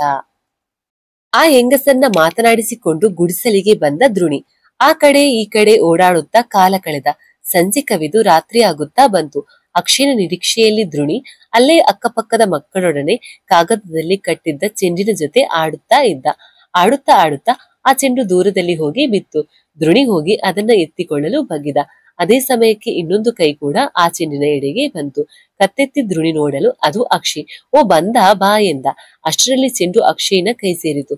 ಅದನ್ನು ತೆಗೆದೆಸೆದು ಕೋಪದಲ್ಲೇ ಮರುನುಡಿಯದೆ ಗುಡಿಸಲಿನೆಡೆಗೆ ನಡೆದ. ಧ್ರುಣಿ ಏನಾಯ್ತು ಇವನಿಗೆ ಅಂತ ಯೋಚಿಸುತ್ತಲೇ ಅಕ್ಷಯ್ನ ಹಿಂದೆಯೇ ಹೆಜ್ಜೆ ಹಾಕಿದ. ಗುಡಿಸಲಿನೆಡೆಗೆ ಕೋಪದ ಉರಿಗಣ್ಣಿನಲ್ಲಿ ಅಕ್ಷಯ್ ಒಳಗೆ ಕೂತಿದ್ದ. ಏನಾಯ್ತು ಅಕ್ಷಯ್, ಯಾಕೆ ಇಷ್ಟು ಕೋಪದಲ್ಲಿ ಇದ್ಯಾ? ಕೆಲಸ ಮಾಡುವ ಜಾಗದಲ್ಲಿ ಮತ್ತೇನಾದ್ರೂ ತೊಂದ್ರೆ ಆಯ್ತಾ? ಇಲ್ಲ ಯಾರಾದ್ರೂ ಏನಾದ್ರೂ ಅಂದ್ರ ಎಂದು ಅಕ್ಷಯ್ನನ್ನ ಪ್ರಶ್ನಿಸಿದ. ಕೋಪದ ಉರಿಗಣ್ಣ ಧ್ರುಣಿ ಕಡೆ ನೋಡುತ್ತಾ, ಅಲ್ಲೇನೂ ಆಗಿಲ್ಲ, ಆದ್ರೆ ನಮ್ಮೋರೆ ನಮಗೆ ಮೋಸ ಮಾಡ್ತಾರೆ ಛೇ ಅಂದ. ಅದನ್ನು ಕೇಳಿ ಧ್ರುಣಿ ಅಚ್ಚರಿಯಿಂದ, ಈಗೇನಾಯ್ತು? ಯಾರು ಮೋಸ ಮಾಡಿದ್ದು ಅಂದ. ಹೋಟೆಲಿಂದ ಊಟ ಮುಗಿಸಿಕೊಂಡು ಎಲ್ಲಿ ಹೋಗಿದ್ದೆ? ಎಷ್ಟೊತ್ತಿಗೆ ಮನೆಗೆ ಬಂದೆ? ಧ್ರುಣಿಯನ್ನೇ ನೋಡುತ್ತಾ ಪ್ರಶ್ನಿಸಿದ ಅಕ್ಷಯ್. ಧ್ರುಣಿ ಎಲ್ಲೂ ಇಲ್ಲ, ಸೀದಾ ಮನೆಗೆ ಬಂದೆ ಎಂದ, ಯಾವುದೇ ಹಿಂಜರಿಕೆ ಇಲ್ಲದೆ. ಸುಳ್ಳು ಹೇಳಬೇಡ. ಧ್ವನಿಯಲ್ಲಿ ಕೋಪ ಮತ್ತು ಬಿರುಸುತನ ಇತ್ತು. ಅದು ನನಗೆ ಗೊತ್ತು ಎಂಬ ಒಳಾರ್ಥವನ್ನ ನೀಡಿತ್ತು. ಭಯದಿಂದ ಎಲ್ಲೂ ಇಲ್ಲ, ಮನೆಗೆ ಬಂದೆ ಎಂದು ಧ್ರುಣಿ. ಹೌದು, ಮನೆಗೆ ಬರೋಕೆ ಮೊದಲು ಯಾರತ್ರ ಮಾತನಾಡ್ತಿದ್ದೆ? ಅದು 1 ಗಂಟೆ ಎಂದು ದುರುಗುಡುತ್ತಾ. ನಾವನ್ನೆಲ್ಲ ನೋಡಿದ್ದೀನಿ, ನಿಜ ಹೇಳು ಎಂದು ಜೋರಾಗಿ ಕೂಗಿದ. ಸ್ವಲ್ಪ ಹೆದರಿದ ಧ್ರುಣಿ ಅದು ಅದು ಎಂದು ರಾಗ ಹೇಳಿಯುತ್ತಾ, ಅವರು ನನಗೆ ಗೊತ್ತಿರೋರು, ಬಹಳ ದಿನ ಆಗಿತ್ತು ಅದಕ್ಕೆ ಎಂದ. ಅವಳ್ಯಾರು ಗೊತ್ತಾ? ಅವಳ ಕುಳಗೋತ್ರ ಗೊತ್ತಾ? ಅವಳು ಮಾಡುವ ಕೆಲಸ ಗೊತ್ತಾ? ಅವಳೊಬ್ಬಳು ವೇಶ್ಯೆ. ಅವಳ ಮುಖ ನೋಡಲು ನನಗೆ ಇಷ್ಟವಿಲ್ಲ. ಅಂತರದಲ್ಲಿ ಅವಳತ್ತಿರ ನಿನ್ನದೇನು ಮಾತು? ಅದು 1 ತಾಸು ಎಂದು ಹೇಳಿ ಧ್ರುಣಿಯ ಪೆಚ್ಚಾದ ಮುಖ ನೋಡಿದ. ಸ್ವಲ್ಪ ಹೊತ್ತು ಮಾತನಾಡದೆ ಸುಮ್ಮನ ನಿಂತ ಧ್ರುಣಿ. ಇದು ಒಳ್ಳೆಯ ಸಮಯ ಇವನಿಗೆ ಅವಳ ಪರಿಸ್ಥಿತಿಯನ್ನ ತಿಳಿಸೋಕೆ ಅಂತ ಅಂದುಕೊಂಡು, ಅವರು ಗೊತ್ತು, ಆದ್ರೆ ನೀನು ಹೇಳಿದ ವೇಶ್ಯೆ ಸಂಬಂಧದಲ್ಲಿ ಅಲ್ಲ. ಅವರೊಬ್ಬರು ತುಂಬಾ ನೊಂದ ಜೀವ, ಅವರ ಪಾಡು ಆ ದೇವರಿಗೆ ಪ್ರಿಯ ಎಂದ. ಅದೆಲ್ಲ ನನಗೆ ಬೇಕಿಲ್ಲ. ಅವಳ ಮುಖ ಕಂಡ್ರೆ ನನಗೆ ಆಗೋದಿಲ್ಲ. ಮೈಮಾರಿ ಬದುಕೋದು ಜೀವನಾನ. ಅದು ನೀನು ಅವರ ಜೊತೆ ಮಾತಾಡೋದು ನೋಡಿ ನನಗೆ ಮೈಯೆಲ್ಲ ಉರಿದು ಹೋಯ್ತು ಎಂದ ಅಕ್ಷಯ್. ನೋಡು ಅಕ್ಷಯ್, ಎಲ್ಲರಿಗೂ ಅವರ ಇಂದಿನ ಪರಿಸ್ಥಿತಿಗೆ ಕಾರಣಗಳು ಇದ್ದೇ ಇರುತ್ತದೆ. ನನ್ನದು ನಿನ್ನದೇ ಉದಾಹರಣೆ ಇಲ್ಲವಾ ಎಂದ ಧ್ರುಣಿ. ಅದನ್ನು ಕೇಳಿ ಮತ್ತಷ್ಟು ಕೋಪಗೊಂಡ ಅಕ್ಷಯ್. ಯಾರೋ ಮಾಡಿದ ತಪ್ಪಿಗೆ ನಾನು ಶಿಕ್ಷೆ ಅನುಭವಿಸುತ್ತಾ ಇದ್ದೀನಿ. ಅವಳು ಯಾರೋ ನನ್ನ ಹೆತ್ತು ಸಾಕಲಾಗದೆ ತಿಪ್ಪಿಗಿಸಿದಳು ಎಂದು ಅತ್ತು ಬಿಟ್ಟ ಅಕ್ಷಯ್. ನಿನ್ನ ತಾಯಿಯ ಪರಿಸ್ಥಿತಿಯು ಏನಿತ್ತೋ ಏನು ಎಂದು ಧ್ರುಣಿ ಹೇಳಲು, ಪರಿಸ್ಥಿತಿ ಯಾವ ಆಳು ಪರಿಸ್ಥಿತಿ? ತೂ ಎಂದು ಜೋರಾಗಿ ಕೂಗಿದ ಅಕ್ಷಯ್. ಹೌದು ಅಕ್ಷಯ್, ಸಮಯ ಸಂದರ್ಭ ಏನು ಬೇಕಾದ್ರೂ ಮಾಡುತ್ತದೆ. ನಾನು ಆ ಹೆಂಗಸಿನ ಜೊತೆ 1 ತಾಸು ಮಾತನಾಡಿದೆ ನಿಜ. ಯಾಕೆ ಗೊತ್ತಾ? ಅವಳ ಕಷ್ಟ ಏನು ಗೊತ್ತಾ? ಹೇಳ್ತೀನಿ ಕೇಳು ಅಂದ. ಆದ್ರೆ ಅಕ್ಷಯ್ ಇಷ್ಟ ಇಲ್ಲವೆಂಬಂತೆ ಕಣ್ಣೆತ್ತಿ ನೋಡಿದ. ಆದ್ರೆ ಧ್ರುಣಿ ಮೊದಲು ಕೇಳು ಎನ್ನುವ ರೀತಿಯಲ್ಲಿ ಕಣ್ಣಾಡಿಸಿ ಮಾತು ಶುರು ಇಟ್ಟ. ಅವಳೊಬ್ಬಳು ಸಹೃದಯಿ ಹೆಣ್ಣು ಮಗಳು, ಆದ್ರೆ ವಿದ್ಯಾಟಕ್ಕೆ ಬಲಿಯಾಗಿ ವೇಶ್ಯೆಯಾಗಿದ್ದಾಳೆ. ಹೇಳ್ತೀನಿ ಕೇಳು. ಅವರು ಅವಿದ್ಯಾವಂತೆ ಏನಲ್ಲ, ಅವರು ಪದವಿ ಓದಿದ್ದಾರೆ. ಅಕ್ಷಯ್ಗೆ ಅಚ್ಚರಿಯಾಯಿತು. ಹಾಗೆ ಧ್ರುಣಿಯನ್ನ ನಿಜಾನ ಎನ್ನುವಂತೆ ನೋಡಿದ. ಹೌದು, ಅವಳು ಪದವಿ ಓದಿದ್ದಾರೆ. ವಯಸ್ಸಿನ ಮನಸ್ಸಿನ ಭಾವನೆಗಳಲ್ಲಿ ಪ್ರೀತಿ ಎಂಬ ಮಾಯೆಗೆ ಸಿಲುಕಿದರು. ಅವನು ಇವುಗಳನ್ನ ಪ್ರೀತಿಸುವಂತೆ ನಾಟಕ ಆಡಿದ. ಇವರಿಗೆ ಅವನ ಮೇಲಿನ ನಂಬಿಕೆ ಮದುವೆಗೂ ಮುನ್ನುಡಿ ಬರೆದು ಬಿಟ್ಟಿತ್ತು. ಮದುವೆಯಾಗಿ ಸ್ವಲ್ಪ ಸಮಯ ಅವನು ಇವರನ್ನ ಬಳಸಿಕೊಂಡ. ಕೊನೆಗೆ ಚಿಕ್ಕಮ್ಮನ ಮನೆಗೆ ಬಿಡುವ ನೆಪದಲ್ಲಿ ಅವಳನ್ನ ದುಡ್ಡಿಗೆ ಮಾರಿ ವೇಶ್ಯಾವೃತ್ತಿಗೆ ತಳ್ಳಿದ ಪಾಪಿ. ಅವರದ್ದೇನು ತಪ್ಪಿದೆ ಎಂದು ಅವಳ ಮೊದಲಾರ್ಧ ಕತೆ ಹೇಳಿದ. ಅದನ್ನು ಕೇಳಿದ ಅಕ್ಷಯ್ಗೂ ಅರ್ಥವಾಯಿತು ಅವಳ ಪರಿಸ್ಥಿತಿ. ಕಣ್ಣಲ್ಲಿ ನೀರು ಜಾರಿತು. ನಿಜ, ಆದ್ರೆ ದಿನ ಮೈಮಾರಿ ಬದುಕೋಕ್ಕಿಂತ ಒಂದೇ ದಿನ ಹೋಗಿದ್ರೆ ಯಾವ ತೊಂದ್ರೆನೂ ಇರ್ತಿರ್ಲಿಲ್ಲ ಎಂದ ಅಕ್ಷಯ್. ಒಂದು ಕ್ಷಣ ಅಕ್ಷಯ್ನ ಉತ್ತರ ಕೇಳಿ ದಂಗಾದ ಧ್ರುಣಿ. ಹೌದು, ಅವಳು ಹೀಗೆ ಬದುಕೋದು ಬಿಟ್ಟು ಹೋಗಿದ್ರೇನೆ ಚೆಂದ ಇರ್ತಿತ್ತು. ಇಲ್ಲ ಬೇರೆ ಕೆಲಸ ಮಾಡಿದ್ರೆ ಆಗ್ತಿತ್ತು. ಇದೊಂದು ಬದುಕ ಎಂದ ಧ್ರುಣಿ. ನಿನಗೆ ಗೊತ್ತು ಹುಡುಗರನ್ನೇ ಕೆಲಸದಲ್ಲಿ ಹೇಗೆಲ್ಲ ನೋಡ್ಕೋತಾರೆ ಅಂತ. ಅದ್ರಲ್ಲಿ ಒಂಟಿ ಹೆಣ್ಣು ಕೆಲಸಕ್ಕೆ ಹೋದ್ರೆ ಅವಳ ಕತೆ ಏನಾಗ್ತಿತ್ತು ಎಂದ. ಕೊನೆಗೆ ಅಕ್ಷಯ್, ಸದ್ಯ ನಾನು ಅಂತ ಕೆಟ್ಟ ಗಂಡಿಗೆ ಮಗನಾಗಿಲ್ಲ ಅನ್ಕೋತೀನಿ. ಇನ್ನು ನನ್ನ ಎತ್ತವಳು ಸದ್ಯ ವೇಶ್ಯೆ ಆಗದೆ ನನ್ನ ತೊರೆದು ಭಿಕ್ಷುಕನಿಗೆ ನೀಡಿದ್ದು ಒಳ್ಳೆಯದೇನೆ. ಅದಕ್ಕಾದರೂ ನನ್ನ ಎತ್ತೋಳಿಗೆ ಒಂದು ಧನ್ಯವಾದ. ನನ್ನ ತಾಯಿ ಏನಾದ್ರೂ ಹೀಗಾಗಿದ್ರೆ ನಾನಂತೂ ಬದುಕ್ತಾನೆ ಇರ್ಲಿಲ್ಲ. ಇಂಥ ಕೆಟ್ಟ ಜನ್ಮ ಬೇಡವೇ ಬೇಡ ನಂಗೆ ಅಂತೇಳಿ ಹೊರಗೆ ಬಂದ ಕುಳಿತ. ಧ್ರುಣಿಗೆ ಭಯ ಶುರುವಾಯ್ತು ಅಕ್ಷಯನ ನಿರ್ಧಾರಗಳನ್ನ ಕೇಳಿ. ಇವನಿಗೆ ಅವಳೇ ಇವನ ತಾಯಿ ಎಂದು ಗೊತ್ತಾದ್ರೆ ಮುಂದಿನ ಪರಿಸ್ಥಿತಿ ನೆನೆಸಿಕೊಳ್ಳೋಕೆ ಆಗೋಲ್ಲ. ಅಬ್ಬಾ, ಇಷ್ಟೇ ಸಾಕು, ಇನ್ನ ಯಾವ ವಿಷಯನೂ ಇವನಿಗೆ ಹೇಳಬಾರದು ಎಂದು ನಿರ್ಧರಿಸಿ ಆಚೆ ಬಂದು, ಹೋಗಲಿ ಬಿಡು, ಏನೋ ಪಾಪ ಅನಿಸ್ತಿತ್ತು ಅದಕ್ಕೆ ಮಾತನಾಡಿಸಿದೆ. ಸರಿ, ಊಟ ಮಾಡೋಣ ಬಾ ಅಂದ ಧ್ರುಣಿ. ಓ ತೂ, ನಿನ್ನ ಮೇಲಿನ ಕೋಪಕ್ಕೆ ಊಟ ತರೋದೇ ಮರೆತು ಹೋದೆ. ಇರು, 1/2 ಗಂಟೆ ಊಟ ತರ್ತೀನಿ ಅಂತ ಕೆಲಸ ಮಾಡುತ್ತಿದ್ದ ಹೋಟೆಲ್ ಕಡೆಗೆ ಹೋದ ಅಕ್ಷಯ್. ಹೋಟೆಲ್ ಅರ್ಧ ಮುಚ್ಚಿತ್ತು. ಅವನು ಕೆಲಸ ಮಾಡುವ ಹೋಟೆಲ್ ಆದ್ದರಿಂದ ಯಾರನ್ನು ಕೇಳದೆ ಒಳಗೆ ಹೋದ. ಅಲ್ಲಿ ಅಡುಗೆ ಮನೆಗೆ ಹೋಗಿ ಊಟ ಕಟ್ಟಿಸಿಕೊಂಡು ಮನೆ ಕಡೆ ನಡೆಯುತ್ತಿದ್ದ. ಅಷ್ಟರಲ್ಲಿ ಇವನ ಕಣ್ಣಿಗೆ ಆ ಹೆಂಗಸು ಬಿದ್ದಳು. ಅವಳ ಜೊತೆ ಇನ್ನೊಬ್ಬಳು ಇದ್ದಳು. ಇವನಿಗೆ ಅವಳ ಕಂಡೊಡನೆ ಏನೋ ಕೋಪ, ಆದರೂ ಒಳಗೊಳಗೆ ಏನೋ ಸೆಳೆತ. ಹೊರನೋಟದಲ್ಲೇ ನೋಡುತ್ತಾ ಹೆಜ್ಜೆ ಹಾಕುತ್ತಿದ್ದ. ಅಯ್ಯೋ, ಏನಾಯ್ತು ಎಂಬ ಸದ್ದು ಕೇಳಿ ತಿರುಗಿದ. ಆ ಹೆಂಗಸು ಕೆಳಗೆ ಬಿದ್ದಿದ್ದಳು. ಇನ್ನೊಬ್ಬಳು ಅವಳ ತಲೆ ಮುಖದ ಮೇಲೆ ಕೈ ಆಡಿಸುತ್ತಾ ಕೂಗುತ್ತಿದ್ದಳು. ಸುತ್ತಮುತ್ತ ಯಾರೂ ಇರಲಿಲ್ಲ. ಅವಳ ಪರಿಸ್ಥಿತಿಯ ಕಂಡು ಇವನಿಗೆ ಮರುಕ, ಆದ್ರೆ ಅವಳ ವೃತ್ತಿ ಮೇಲೆ ಇವನಿಗೆ ಕೆಂಡದಷ್ಟು ಕೋಪ. ಕೊನೆಗೆ ಕರುಳ ಬಳ್ಳಿಯ ಸಂಬಂಧ ಕೂಗಿ ಕರೆಯಿತು. ಹೋದವನೇ ಕೈಯಲ್ಲಿದ್ದ ನೀರಿನ ಬಾಟಲಿಯಲ್ಲಿದ್ದ ನೀರನ್ನ ಅವಳ ಮುಖದ ಮೇಲೆ ಚಿಮ್ಮಿಸಿದ. ನಿಧಾನಕ್ಕೆ ಕಣ್ಣು ತೆರೆಯುತ್ತಿದ್ದಳು. ಅದನ್ನು ಕಂಡವನೇ ಅಲ್ಲಿಂದ ಹೊರಟು ಬಂದ ಬಿಟ್ಟ. ಅರ್ಧ ದಾರಿಯಲ್ಲಿ ಏನೋ ಮರೆತಂತೆ ಅನ್ನಿಸಿ ಕೈ ನೋಡಿಕೊಂಡ. ಊಟದ ಪೊಟ್ಟಣ ಕೈಯಲ್ಲಿ ಇರಲಿಲ್ಲ. ಅವಳ ಕಣ್ಣಿಗೆ ಬೀಳುವುದನ್ನ ತಪ್ಪಿಸಿಕೊಳ್ಳಲು ಬೇಗ ಹೊರಟವನು ಕೈಯಲ್ಲಿದ್ದ ಊಟವನ್ನು ಅಲ್ಲೇ ಬಿಟ್ಟು ಬಂದಿದ್ದ. ತಲೆ ಮೇಲೆ ಕೈ ಹೊತ್ತುಕೊಂಡು ಗುಡಿಸಲಿಗೆ ಬಂದ. ಅವನ ಆಗಮನದ ನಿರೀಕ್ಷೆಯಲ್ಲೇ ಇದ್ದ ದ್ರುಣಿ ಎಲ್ಲಿ ಊಟ ಎಂದ. ಅದು ಇವತ್ತು ಊಟ ಬೇಗ ಖಾಲಿ ಆಗ್ಬಿಟ್ಟಿದೆ, ಸರಿ ಕಣೋ ಎಂದು ಪೆಚ್ಚಾಗಿ ನೋಡಿದ. ಹೋಗಲಿ ಬಿಡು, ಈಗ ಗಂಟೆ 11, ಈಗ ಊಟ ಇರುತ್ತಾ, ಸರಿ ಬಿಡು ಅಂತ ದ್ರುಣಿ ಗುಡಿಸಲಲ್ಲಿ ಇದ್ದ ನೀರು ಕೊಟ್ಟ. ಇದೇನು ಹೊಸದಲ್ಲವಲ್ಲ ಅಂತ ಇಬ್ಬರು ಕುಡಿದು ಮಲಗಿದರು. ಇತ್ತ ನೀರು ಕುಡಿದು ಹಸಿವು ಮರೆತು ಮಲಗಿದರು. ಅತ್ತ ಮುಖದ ಮೇಲೆ ಚಿಮ್ಮಿದ ನೀರಿಂದ ಮೆಲ್ಲನೆ ಎಚ್ಚರವಾದ ಆ ಹೆಂಗಸು ಪಕ್ಕದಲ್ಲಿದ್ದ ತನ್ನ ಸ್ನೇಹಿತೆಯನ್ನ ಏನಾಯ್ತು ತಲೆ ಸುತ್ತು ಬಂದಿದ್ದಷ್ಟೇ ಗೊತ್ತು. ಇದೇನಿದು ಕವರ್, ಏನೋ ಪೊಟ್ಟಣ ಇದೆ ಅಂತ ಅವಳ ಪಕ್ಕದಲ್ಲೇ ಇದ್ದ ಕವರ್ ನೋಡಿ ಕೇಳಿದಳು. ನೀನು ತಲೆ ಸುತ್ತಿ ಬಿದ್ದೋಗಿದ್ದೆ. ಈ ಸಮಯದಲ್ಲಿ ಯಾರೂ ಅಷ್ಟಾಗಿ ಕಾಣಲಿಲ್ಲ. ಅಷ್ಟರಲ್ಲಿ ಒಂದು ಹುಡುಗ ಬಂದು ನೀರು ಚಿಮುಕಿಸಿದ. ನೀನು ಹೇಳುವ ಮುನ್ನವೇ ಹೊರಟು ಹೋದ. ಅವನದ್ದೇ ಈ ಪೊಟ್ಟಣ ಎಂದಳು ಕುತೂಹಲದಿಂದ. ಯಾರು ಆ ಹುಡುಗ, ನಿನಗೇನಾದ್ರೂ ಗೊತ್ತಾ ಎನ್ನಲು. ಇಲ್ಲಪ್ಪ, ನನಗೆ ಗೊತ್ತಿಲ್ಲ, ಆದ್ರೆ ಅವನು ಆ ಹೋಟೆಲ್ ಅಲ್ಲಿ ಕೆಲಸ ಮಾಡ್ತಾನೆ ಎಂದಳು ಸ್ನೇಹಿತೆ. ಆಗ ಅವಳಿಗೆ ಅವನು ಯಾರೆಂದು ಖಾತರಿ ಆಯ್ತು. ಪಾಪ, ಊಟದ ಪೊಟ್ಟಣ ಇಲ್ಲೇ ಮರೆತು ಹೊರಟು ಹೋಗಿದ್ದಾನೆ, ಬಾ ಕೊಟ್ಟು ಬರೋಣ ಅಂದು. ಮೊದ್ಲೇ ಹೊಟ್ಟೆ ಹಸಿವಿನಿಂದ ಇದ್ದ ಅವಳ ಸ್ನೇಹಿತೆ ಮೊದಲೇ ಸಮಯ ಆಗಿದೆ ಎಂದು ಯೋಚಿಸಿ, ಇಲ್ಲ ಮರೆತು ಹೋಗಿಲ್ಲ, ನೀನು ಏನು ತಿಂದಿಲ್ಲ, ಅದಕ್ಕೆ ತಲೆ ಸುತ್ತು ಬಂದಿದ್ದಿ ಎಂದೆ, ಅದಕ್ಕೆ ಅದನ್ನು ನಮಗೆ ಕೊಟ್ಟು ಹೋದ ಎಂದು ಸುಳ್ಳು ಹೇಳಿದಳು. ಆ ಮಾತನ್ನ ಕೇಳಿ ಕೊಂಚ ಸಮಾಧಾನ, ಖುಷಿ ಆಯ್ತು. ಆದ್ರೂ ಅವನಿಂದ ಪಡೆದು ತಿನ್ನುವುದಕ್ಕೆ ಮನಸ್ಸು ಒಪ್ಪಲಿಲ್ಲ. ಆದ್ರೆ ತನ್ನ ಸ್ನೇಹಿತೆಯ ಒತ್ತಾಯದ ಮೇರೆಗೆ ಪೊಟ್ಟಣ ಹಿಡಿದು ಇಬ್ಬರು ಅಲ್ಲಿಂದ ಹೊರಟು ಹೋದರು. ಸೂರ್ಯ ಮಸುಕಿನ ಮಂಜಿನೊಡನೆ ಯುದ್ಧ ಸಾರುತ್ತಲೇ ಕಣ್ಣು ಬಿಟ್ಟು ಮೇಲೇರುತ್ತಿದ್ದ. ದ್ರುಣಿ ಎದ್ದು ಅಕ್ಷಯ್ನ ಮೇಲೆಬ್ಬಿಸಿದ. ಇಬ್ಬರು ಎದ್ದು ಶುಚಿಯಾದರು. ಸಮಯ 9 ಆಗುತ್ತಾ ಬಂತು. ಅಕ್ಷಯ್ ಇನ್ನು ಕೆಲಸಕ್ಕೆ ಹೋಗಿರಲಿಲ್ಲ. ರಾತ್ರಿ ಕೂಡ ಉಪವಾಸ ಇದ್ರಿಂದ ಹೊಟ್ಟೆ ಬೇರೆ ಚುರುಗುಟ್ಟುತ್ತಿತ್ತು ದ್ರುಣಿಗೆ.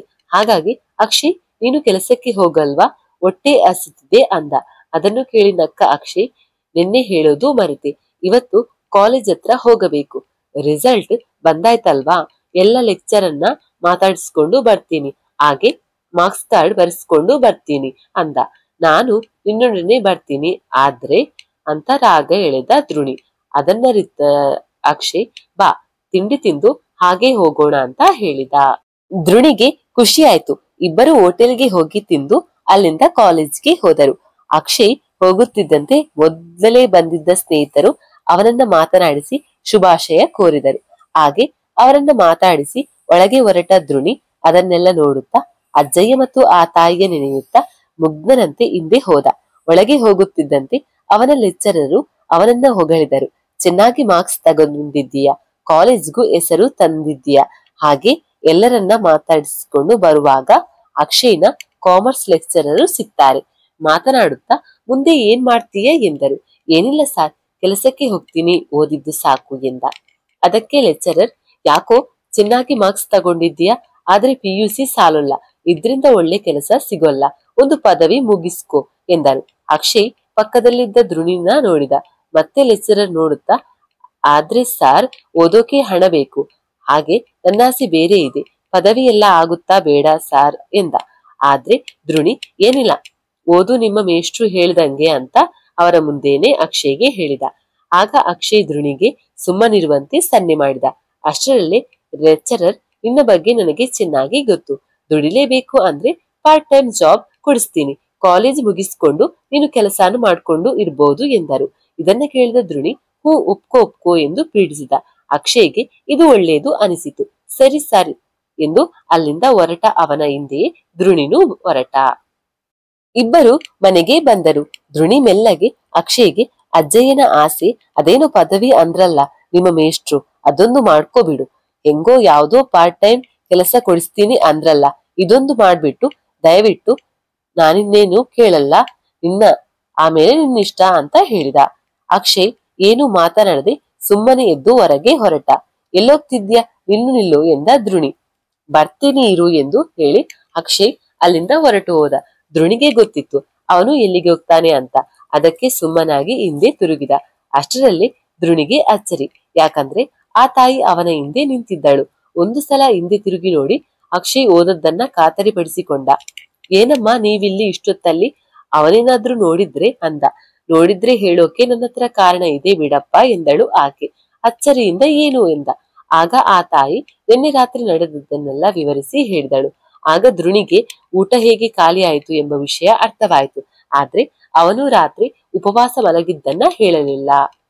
ಸುಮ್ಮನೆ ನಿಂತಿದ್ದ ಆ ತಾಯಿಗೆ, ನಿಮ್ಮ ಮಗ PUC ಪಾಸ್ ಆಗಿದ್ದಾನೆ, ಅವನು ಚೆನ್ನಾಗಿ ಓದುತ್ತಾನೆ ಅಂತ ಅವರ ಮೇಷ್ಟ್ರು ಕಾಲೇಜ್ ಸೇರಿಸಿ ಒಂದು ಪಾರ್ಟ್ ಟೈಮ್ ಕೆಲಸ ಕೊಡಿಸ್ತಾರಂತೆ ಅಂದ್ರು.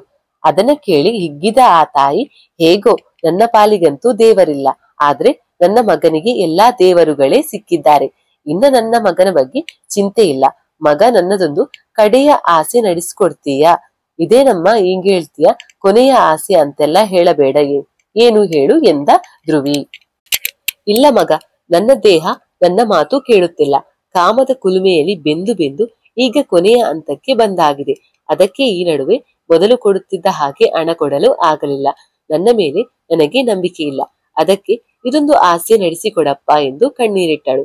ಅದನ್ನು ಕೇಳಿ ನೋಡಿ ಧ್ರುಣಿ, ಅಳಬೇಡಮ್ಮ, ಏನು ಹೇಳು ಅದು ಎಂದು ಕೇಳಿದ.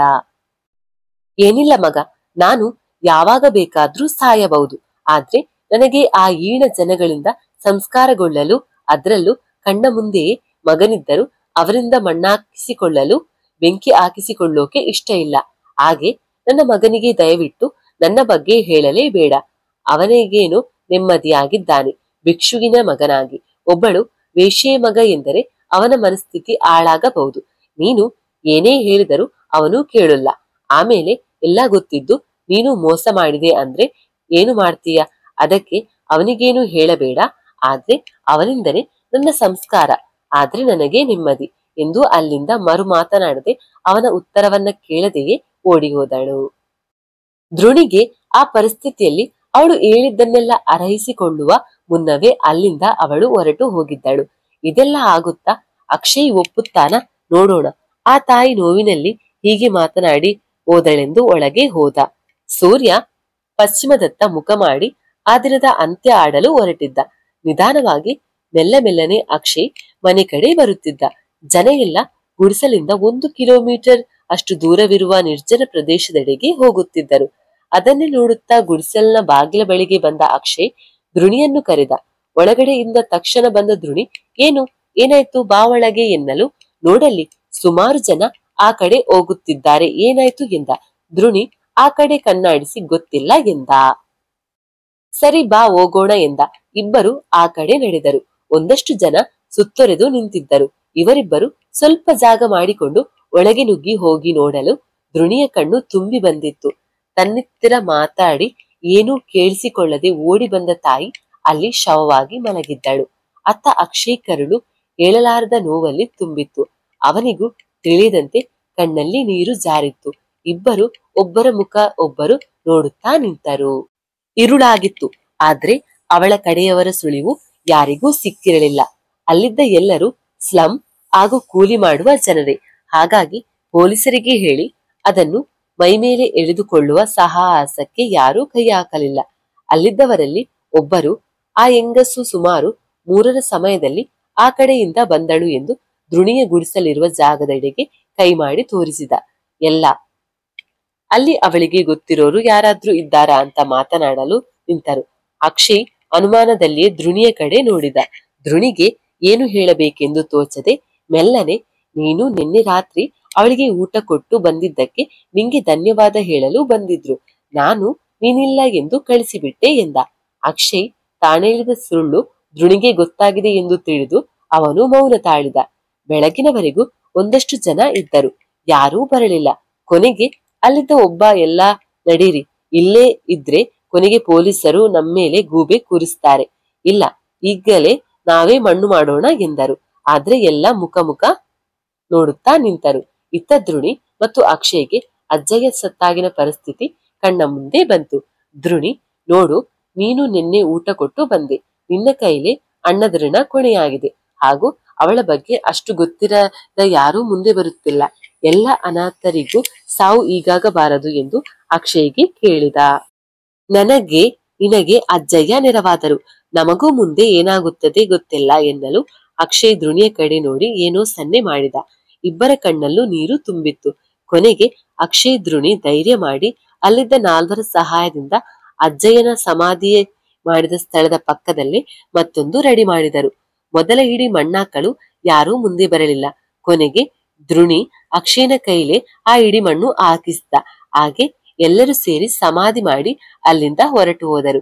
ಧ್ರುಣಿಗೆ ಆ ತಾಯಿಯ ಕೊನೆ ಆಸೆ ಈಡೇರಿಸಿದ ಸಮಾಧಾನವಿತ್ತು. ಆ ತಾಯಿಯ ಸಮಾಧಿಯನ್ನ ನೋಡುತ್ತಾ ಸ್ವಂತ ತಾಯಿಯಾಗಿದ್ದರು ಯಾರೆಂದು ತಿಳಿಯದೆ ಅಪರಿಚಿತೆಯಾಗಿ ಮಗನ ಕೈಯಲ್ಲೇ ಸಮಾಧಿಯಾದಳು ಎಂದು ವಿಧಿಯ ಆಟ ನೆನೆಯುತ್ತಾ ನಿಂತ. ಆದ್ರೆ ಅಕ್ಷಯ್ ಅಜ್ಜಯ್ಯನ ಸಮಾಧಿ ನೋಡುತ್ತಾ, ನಾನು ಕುಲಗೋತ್ರ ಇರದ, ಗೊತ್ತು ಗುರಿ ಇಲ್ಲದ, ಪರಿಚಿತನಲ್ಲದ ಮಗುವಾಗಿ ಬಂದೆ ನಿನ್ನ ಕೈಲಿ, ಆಶ್ರಯದಲ್ಲಿ ಬೆಳೆದೆ. ನೋಡು ಅಜ್ಜಯ್ಯ, ಇವತ್ತು ನಾನು ಯಾರೆಂದು ನನಗೆ ತಿಳಿದಿಲ್ಲ. ಆದ್ರೆ ನನ್ನ ಕೈಲಿ ಗೊತ್ತು ಗುರಿ ಇಲ್ಲದ, ಕುಲಗೋತ್ರ ಇರದ ಯಾರೋ ಅಪರಿಚಿತೆಗೆ ಇಂದು ನಾನೇ ಮಣ್ಣಾಕಿದೆ. ಇದೇ ಅಲ್ಲವ ಕಾಲದ ಆಟ ಎಂದು ಹಾಗೆ ನಿಂತಿದ್ದ. ಇತ್ತ ಧ್ರುಣಿಯು ಆ ತಾಯಿಗೆ ಕೊಟ್ಟ ಮಾತುಗಳನ್ನು ನಡೆಸಿ ಸತ್ಯಾಂಶ ಹೇಳಬೇಕೆನಿಸಿದರು. ಮಣ್ಣಾದ ಕತೆ ಕೇಳಿ ಕಣ್ಣು ಕಳೆದುಕೊಳ್ಳೋದು ಬೇಡ ಎಂದು ಕೊಂಡು ನಿಜಾಂಶ ಹೇಳದೆ ಅಕ್ಷಯನ ದೃಷ್ಟಿಯಲ್ಲಿ ಅಪರಿಚಿತೆಯಾಗಿ ಉಳಿಸಿಬಿಟ್ಟು ಅಲ್ಲಿಂದ ಅಕ್ಷಯನ ಕರೆದುಕೊಂಡು ಹೋದ. ಇತ್ತ ಅಜ್ಜಯ್ಯನ ಆತ್ಮ, ಆ ತಾಯಿಯ ಆತ್ಮ ಸತ್ಯವನೆನೆದು ಅಪರಿಚಿತೆ ಅಲ್ಲ, ಅವಳು ನಿನ್ನ ಜನ್ಮದಾತೆ, ನಾನು ನಿನ್ನ ಜನ್ಮದಾತೆ ಎಂದು ಹೇಳುತ್ತಿದ್ದವು. ಆದ್ರೆ ಆ ಮಾತು ಅವನಿಗೆ ಬೀಳಲೇ ಇಲ್ಲ. ಈ ಕಥೆಯು ಇಲ್ಲಿಗೆ ಮುಕ್ತಾಯವಾಗುತ್ತೆ. ಇನ್ನೊಂದು ಕಥೆಯೊಂದಿಗೆ ಭೇಟಿಯಾಗೋಣ. ಅಲ್ಲಿವರೆಗೂ ಟೇಕ್ ಕೇರ್, ಬಾಯ್. ನಾನು ನಿಮ್ಮ ನೇಚತೆ.